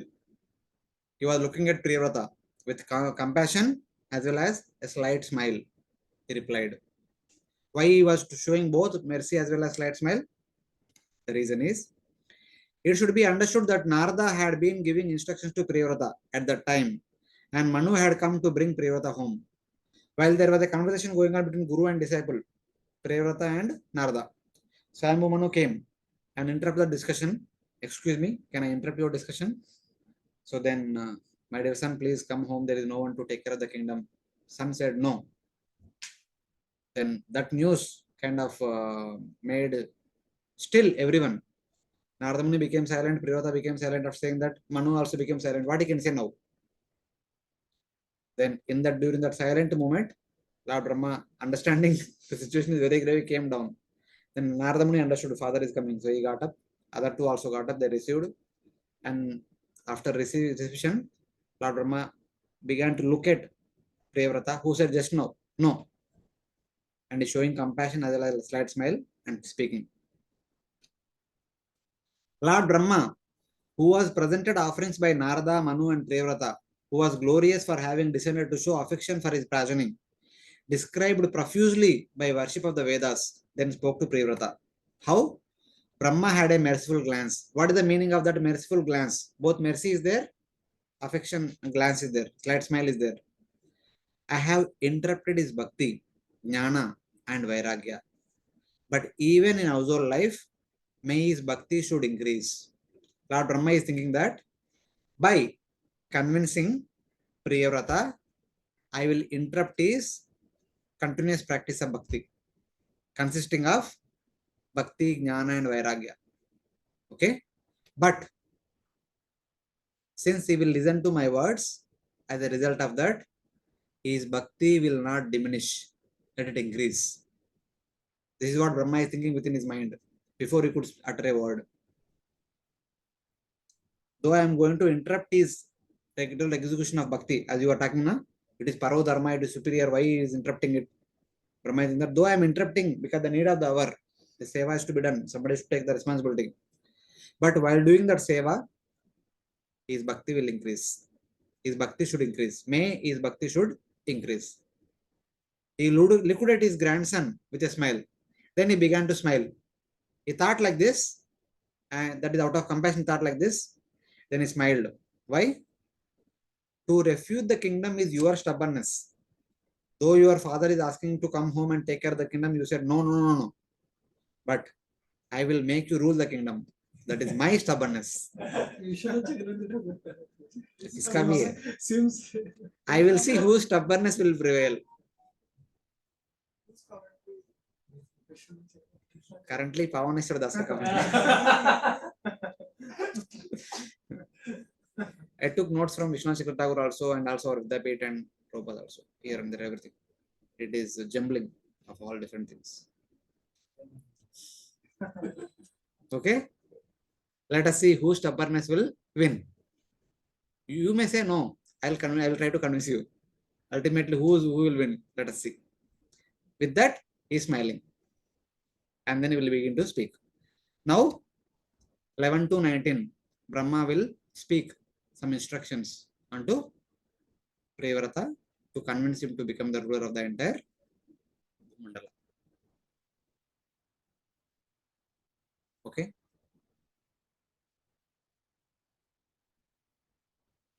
निबोधताटेदमृतं ब्रवीमि मासूयितं देवमर्हसि अप्रमेयम् वयं भवस्ते तत एष महर्षिर्वहाम सर्वे विवसायस्य दिष्टम्.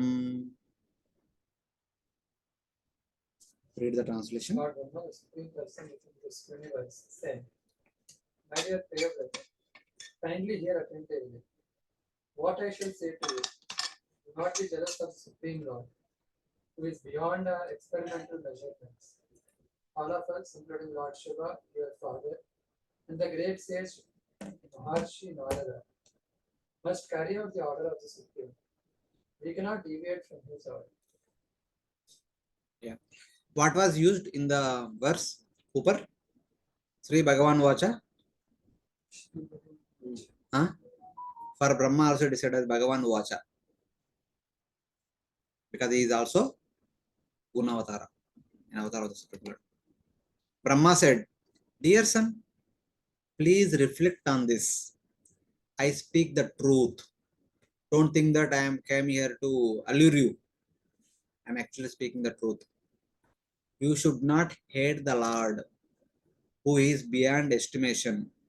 I, Brahma, Shiva, my son, Manu, who is also my son, and Narada, who is also my son, and also your Guru, helplessly follow his order. Don't think that we are troubling you to fulfill our whims and desires and fantasies. We have come to you following the order of Lord Vishnu. We are not trying to disturb your bhakti by our own fanciful whims. It is the order of Lord Vishnu. That's why we have come to you. So in that way, he's telling, do not hate me, thinking that my words fixed on active life are intolerable to you. My dear son, don't find fault with me that मैं भक्ति कर रहा हूँ आराम से आप आके disturb कर रहे हैं मुझे. ऐसे सोचो मत. क्यों? I am also dependent on your Lord only. The Lord on whom you are meditating, I am also dependent on that Lord only. I will speak about what he wants you to do. The desire of your father and desire of mine is not our desire. It is actually Lord's desire. We are only a intermediate via medium. We are only passing down his order onto you, on whom you are meditating, whom you want to serve. This is also his service only. Ruling over the kingdom is not different from his devotional service. So in that way, consider this with your intelligence. O son, this implies I am not your enemy who will make you suffer. You may think that here you are happily situated. If you go home and become the king, you will suffer. I am not your enemy that I want to see you suffering. Not like that. I speak the truth. I am not deceiving you. I speak as Brahma, and I am not to be taken as a person without authority like your father. I speak as Brahma. I am not speaking as your grandfather. Brahma is simultaneously grandfather also and Brahma also. Because of the family relationship, one may say, no, I don't listen to you. But for somebody else, it is anybody else in the universe. Will they deny Brahma's order? If Brahma comes to someone and says something, please do, will they deny? No. Brahma means a reverentially great personality. No one says no. But here Priyavrata Maharaj has two options. You can see Brahma as Brahma.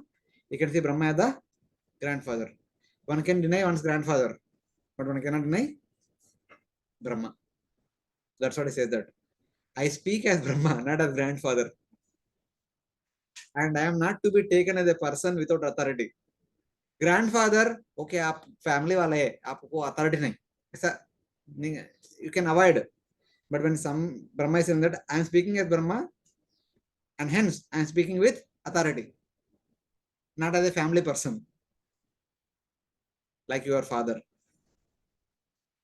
A person without authority like your father.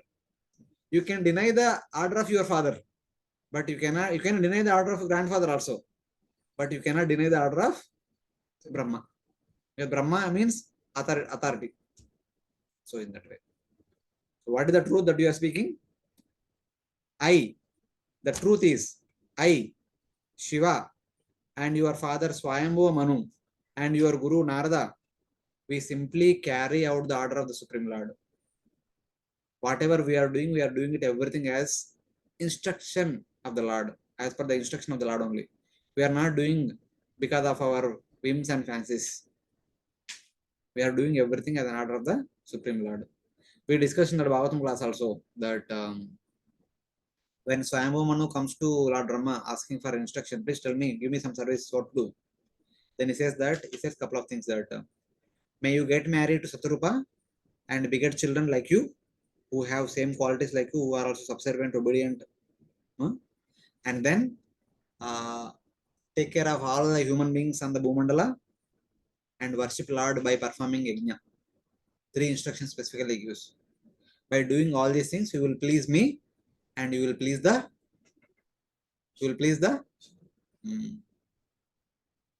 begetting children, taking care of the citizens, performing yajna, by which Swayambhuva Manu would please Brahma, Swayambhuva Manu would please Lord Vishnu.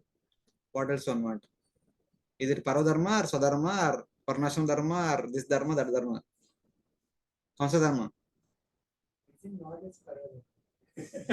Nearly form is manifest. Repair करना पड़ेगा.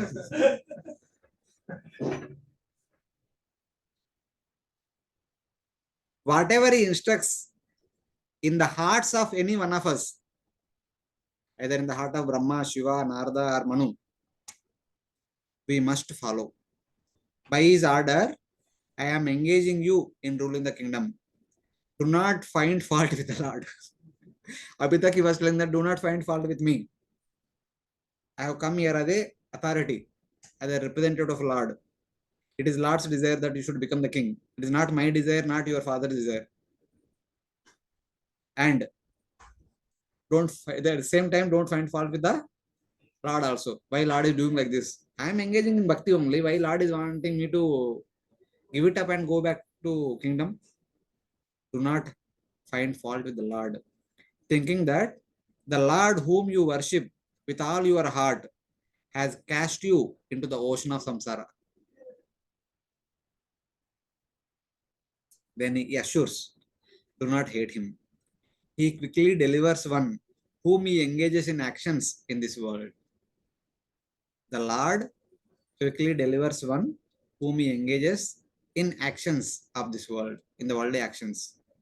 And he does not quickly deliver another who is in the forest.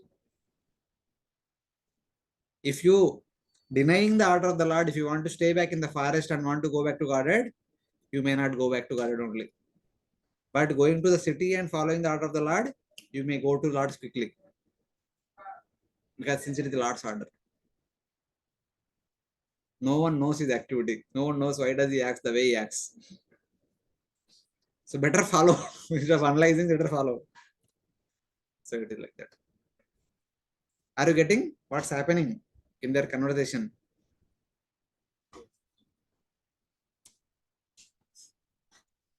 न तस्य कच्चित् तपसा विद्यया वा न योगवीर्येण मनीषया वा नैवार्थधर्मै परतस्वतो वा कृतं विहन्तुं तनुभृद्विभूयात्. One cannot avoid the order of the Supreme Personality of Godhead, not by the strength of severe austerities, exalted Vedic education, or the power of mystic yoga, physical prowess, or intellectual activities. Nor can one use his power of religion, his material opulence, or any other means, either by himself or with the help of the others, to defy the orders of the Supreme Lord. That is not possible for any living being, from Brahma down to the ant. If Brahma further continues, one cannot avoid the order of the Lord. You can avoid the order of your father and grandfather, but not the order of the Lord and his representative. So in that way, one cannot avoid the order of the Lord by one's power of austerity, by one's power of knowledge, or by one's power of yoga, or by one's independent intelligence, by one's wealth, by one's execution of dharma, or by relying on others' strength or others' own. Better to practice Lord's order. What was the verse from Bhagavad Gita? Better to practice one's own dharma than others' dharma. Swadharma? Swadharma Paradharma Swadharma Nidhanam Paradharma Bhayava. Swadharma is Lord's instruction. Paradharma is one's own desire. So according to Lord's instruction, we are supposed to follow our own varnashram dharma duties. But looking at others' activities, okay, oh, activities अच्छा है, उसमें कुछ कष्ट नहीं, मैं वही करता हूँ. That is as per one's desire, as per one's expertise. One may want to do that, but that is denying Lord's instruction, denying Lord's order. Swadharma Nidhanam Shreya. In spite of performing so many mistakes, so many faults, execution of one's own Swadharma brings one to perfection. Though one may expertly do others' activities, that does not bring one to perfection. Swadharma Nidhanam Shreya Paradharma Bhaya. It does not lead to final destination. Same thing is one may be expert in austerity, knowledge, yoga, intelligence, and one may have powerful personalities behind one. But best thing is follow the Lord's instruction than depending on all these expert skills, expertise in various skills. That's what Brahma is saying. You may be expert in doing Smaranam, you may be expert in doing Dhyanam, you may want to continue it, but Lord's instruction is you should rule the kingdom. So it is better to go home and to rule the kingdom than executing your expert skill. So like that. One should not show one's strength of austerity, knowledge, or yoga in order to protect one's stubbornness. So you may say, no, I don't want to go home. I just want to meditate here. It should not be like that. One cannot avoid what is decided by the Lord by performing austerity and other actions. What did Krishna tell Arjuna? Either in 2nd chapter or 18th chapter, somewhere it says, my dear Arjuna, though you may want to go to forest and live by begging, but by default you have Kshatriya nature. When you go for begging, people criticize you. That time will you tolerate? Kshatriyas will never tolerate criticism. You will again take up the bow and fight with them. Better anyway fight now, na? So you have to take up the bow again afterwards. So like that. One cannot avoid what is decided by the Lord by performing austerity and other actions. But just as the Lord makes me take up the kingdom through you, he makes me renounce through Narada. You are telling that you have come as the messenger of the Lord. You have come as the postman of the Lord. And you also told that there are other postmen also. Svayambhuva Manu, Narada, Shiva, you yourself are different postmen. And you are telling it is Lord's order that I should rule over the kingdom. And the other postman is telling that it is Lord's order that you should meditate. Just as the Lord makes me to take up the kingdom through you, he makes me renounce through Narada. Which order do I decide? Which one should follow? Which postman I should follow? You are Narada. By thinking in this way, you desire to conquer me. You desire to conquer the Lord by your intelligence. So when Priyavrata says this, Brahma is telling that you may think like that. You may say like that. By thinking in this way, you may desire to conquer me, and you may desire to conquer the Lord also by your intelligent arguments. Considering both of these orders of the Lord while ruling the kingdom, at the same time, you can practice renunciation by being unattached to those duties. Narada Muni postman is telling you to renounce, and I, the postman, telling rule the kingdom. While renouncing and staying in the forest, you can't rule. But while ruling, you can renounce. Externally, you rule, and internally, you be renounced. Here, there is a possibility of following both the instructions. But there is no possibility of following both the instructions. So, like that, Narada Muni, Brahma also using logic. Do not try to rule by making someone a substitute representative by giving him sufficient wealth. You may accept Brahma is telling that, okay, just being as the obligation, you may accept me and come home, and you may put some representative, some proxy, and you start doing tapasya, and he will rule, and you tell him that, okay, जो भी tax आएगा उसमें 50% आपका, 50% send it to Koshar and rule. Don't do like that. Don't do like that. And do not desire to cross these difficulties by many pious acts or taking shelter of own or other strength. And he's telling that, don't worry that your kingly duties may involve in some apparent sinful activities like fighting, killing all the warriors. You may think that there is a lot of sin, but you might want to atone those sins by performing some ritualistic ceremonies. You don't worry about all these things. You don't have to do anything. Since it is Lord's order, Lord will make sure that you will go back to Godhead, even though you commit sinful activities. No problem.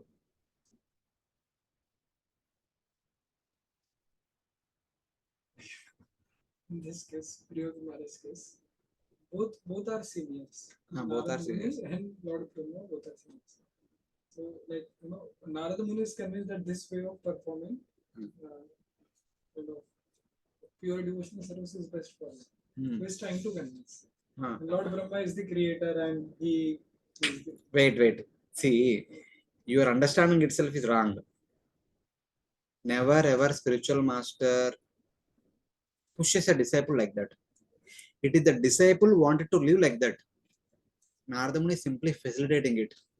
We previously read. Since childhood, Priyavrata was indifferent to ruling. And Narada Muni is simply facilitating. Narada Muni did not convince him that the best way to practice bhakti is either renunciate. He never said like that. Yeah, so correct your understanding. Correct. Yes. So it is that was the desire of Priyavrata, and Narada Muni just facilitating it. Okay, stay in my ashram and do it. Anyway, I can't stay in the ashram for long, more than 3 days I can't stay. I have to keep traveling here and there. And you continue your bhakti. So like that. So Narada Muni is facilitating this. And Lord Brahma is coming and saying that this is the order of the Lord. This is the order of the Lord. Please take care of the kingdom. Right. So in both ways, you will be benefited. तो ऐसे approach ये तो प्रियव्रत महाराज का प्रियव्रत महाराज का है वो तो नहीं है one is a natural way one is difficult way which is a difficult way means will be not very he is detached from ruling ना एक प्रकार से मतलब he is not interested in ruling interested in ruling kind of thing so मतलब it will be kind of a मतलब nature के against you थोड़ा सा वो है from birth by nature he is an Atma Rama. Now he is not inclined to actually go and rule also. So now he is actually given an instruction to actually do which is not according to his nature. But the Our same Bhagavatam inclinations. said that he had all the abilities to rule. Having skills is different than having the inclination to do. One may not inclination, but when it is required, one should do it. Inclination is a personal choice. Okay? But one has the abilities. It will not be a difficult thing for him to rule. As Prabhuji was mentioning that it is not a difficult thing for him. He has all the abilities to rule over, but he did not take that option. He did not take that choice. He want to stay away from that. So now it is a need. He can do it very happily without any difficulties. So that.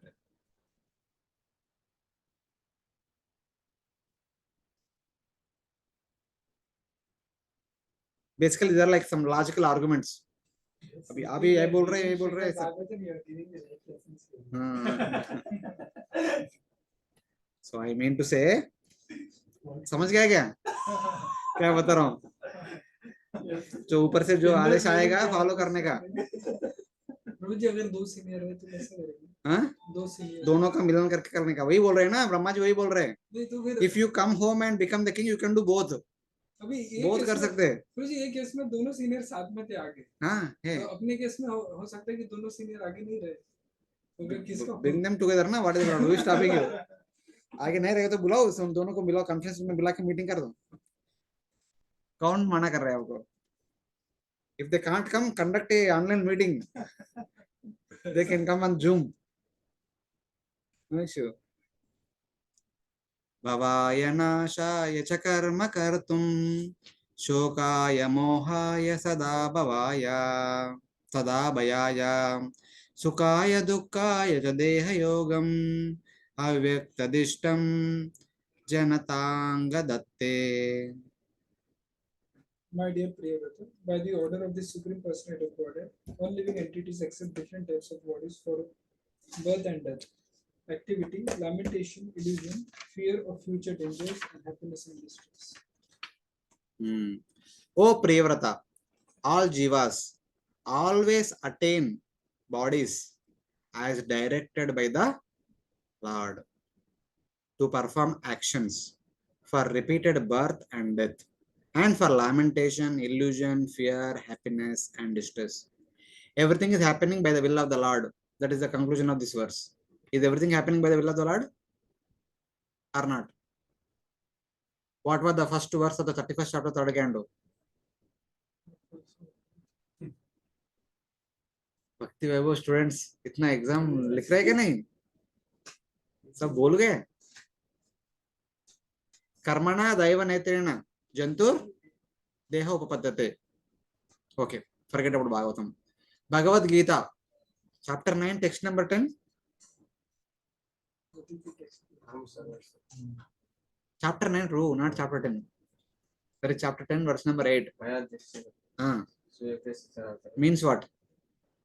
Mayadhyakshana Prakriti Suyate Sachara means what?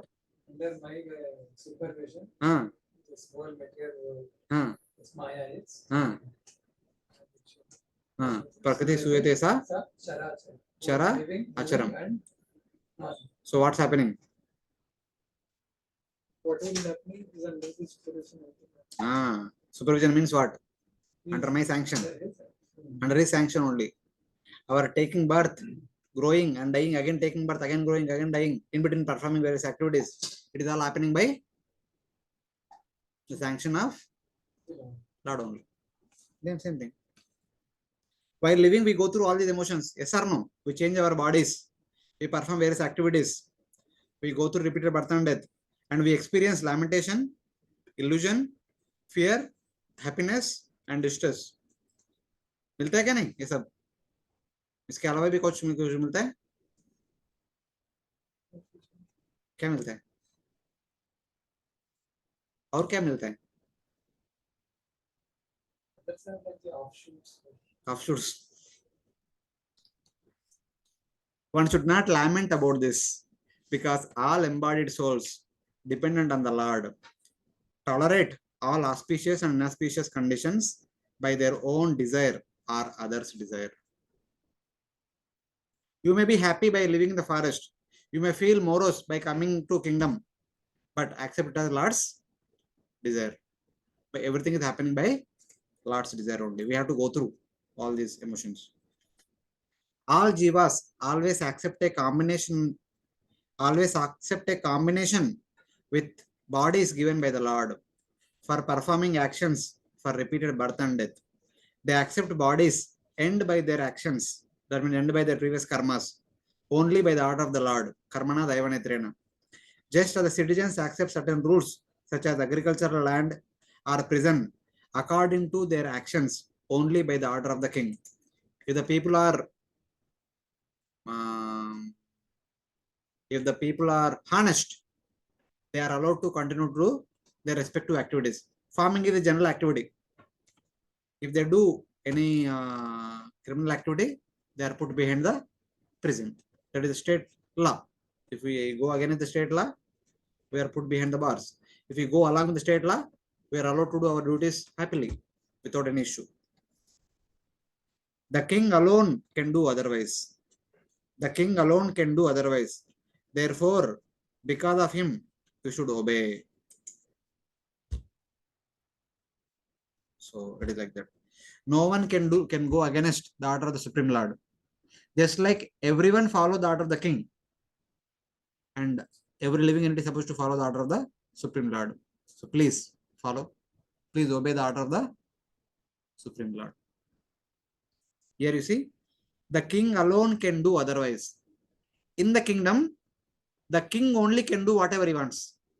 In the entire universe, only the Lord can do whatever he wants. Other than the Lord, everyone is supposed to follow the order of the Lord. So like that. Edvachitantyam gunakarma dhamavi sudustareirvastavayam sayojita sarve vahamo balimishvaraya protana shiva dvipade chatushpada. Read. All of us are bound by the Vedic injunctions, the divisions of Varnashrama, according to our qualities of birth. These divisions are difficult to avoid because they are scientifically arranged. We must therefore carry out our duties of Varnashrama Dharma, like bulls obliged to move according to the direction of a driver, pulling on ropes knotted to their noses. He says that, O child, O my dear grandson, all of us must obey the orders of the Lord, by whose words we are bound tightly to different variety of actions and to different variety of designations. It is by Lord's instruction only I remained as Brahma, and you, my son, remained as Narada, your guru, and Lord Shiva remained Lord Shiva by the order of Lord Vishnu only. Two different actions and two different designations arising from the guna, just as oxen bound by the nose must carry the burden. Only a bound bull carries the load. Unbound bull carries the load. No, it goes here and there wherever they want. Like that, we are all bound by our designations and our respective activities. So we are bound. So we are supposed to do our activities. Just as the jivas are dependent on the Lord for accepting bodies, they are also dependent for doing activities. Dear child, we are all bound firmly to actions according to the gunas and to designations such as Brahmana by the rope of injunctions of the Lord. We chose to stay in the Brahmachari ashram. Having joined Brahmachari ashram, we are supposed to follow the rules and regulations of the Brahmachari ashram. We cannot say no. No, I don't want to follow. So it is like that. To that Lord, we offer tribute.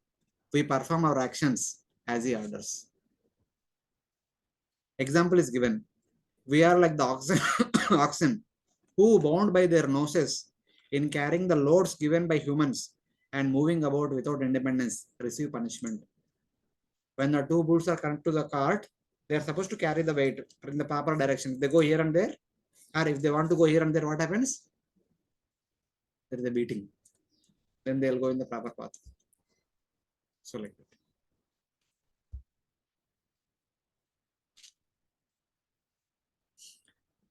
Isha ईशाभिसृष्टं हि अवरुद्धमहेङ्गा दुःखं सुखं वा गुणकर्मसङ्गात् आस्ताय तत्तद्यदनुक्तनाथा चक्षुष्मताण्डा इव नीयमाना. My dear Priyavrata, according to our association with different modes of material nature, the Supreme Personality of Godhead gives us our specific bodies and the happiness and distress we achieve.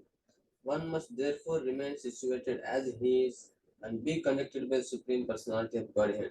Exactly as a blind man is led by a person who has eyes with which to see.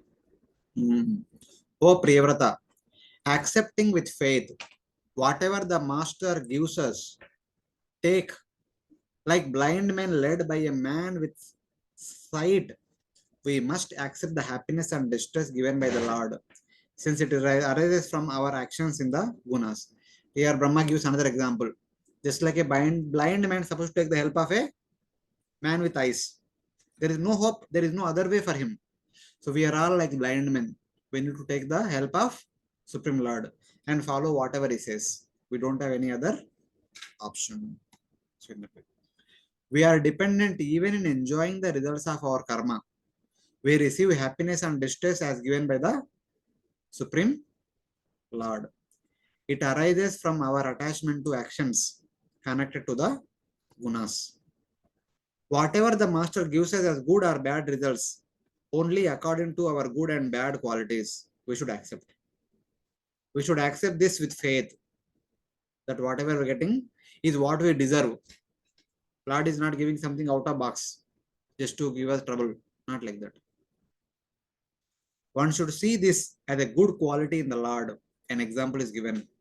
Will the blind man scold the man with vision, who while leading him on the path takes him on the path full of burning sun instead of on the shady path, because he sees thorns on the shady path?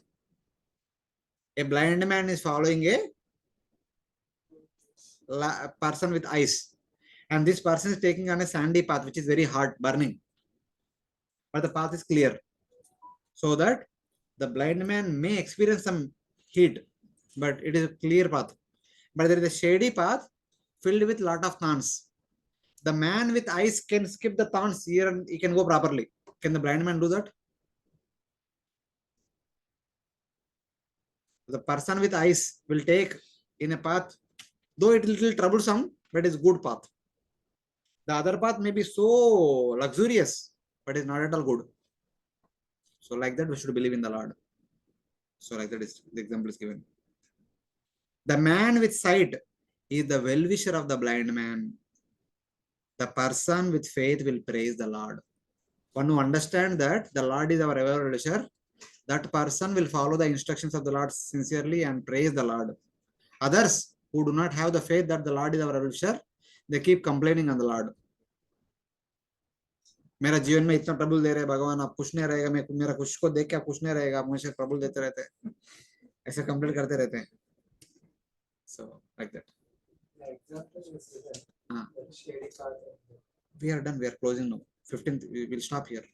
2 minutes. The example of shady path and the sunny path.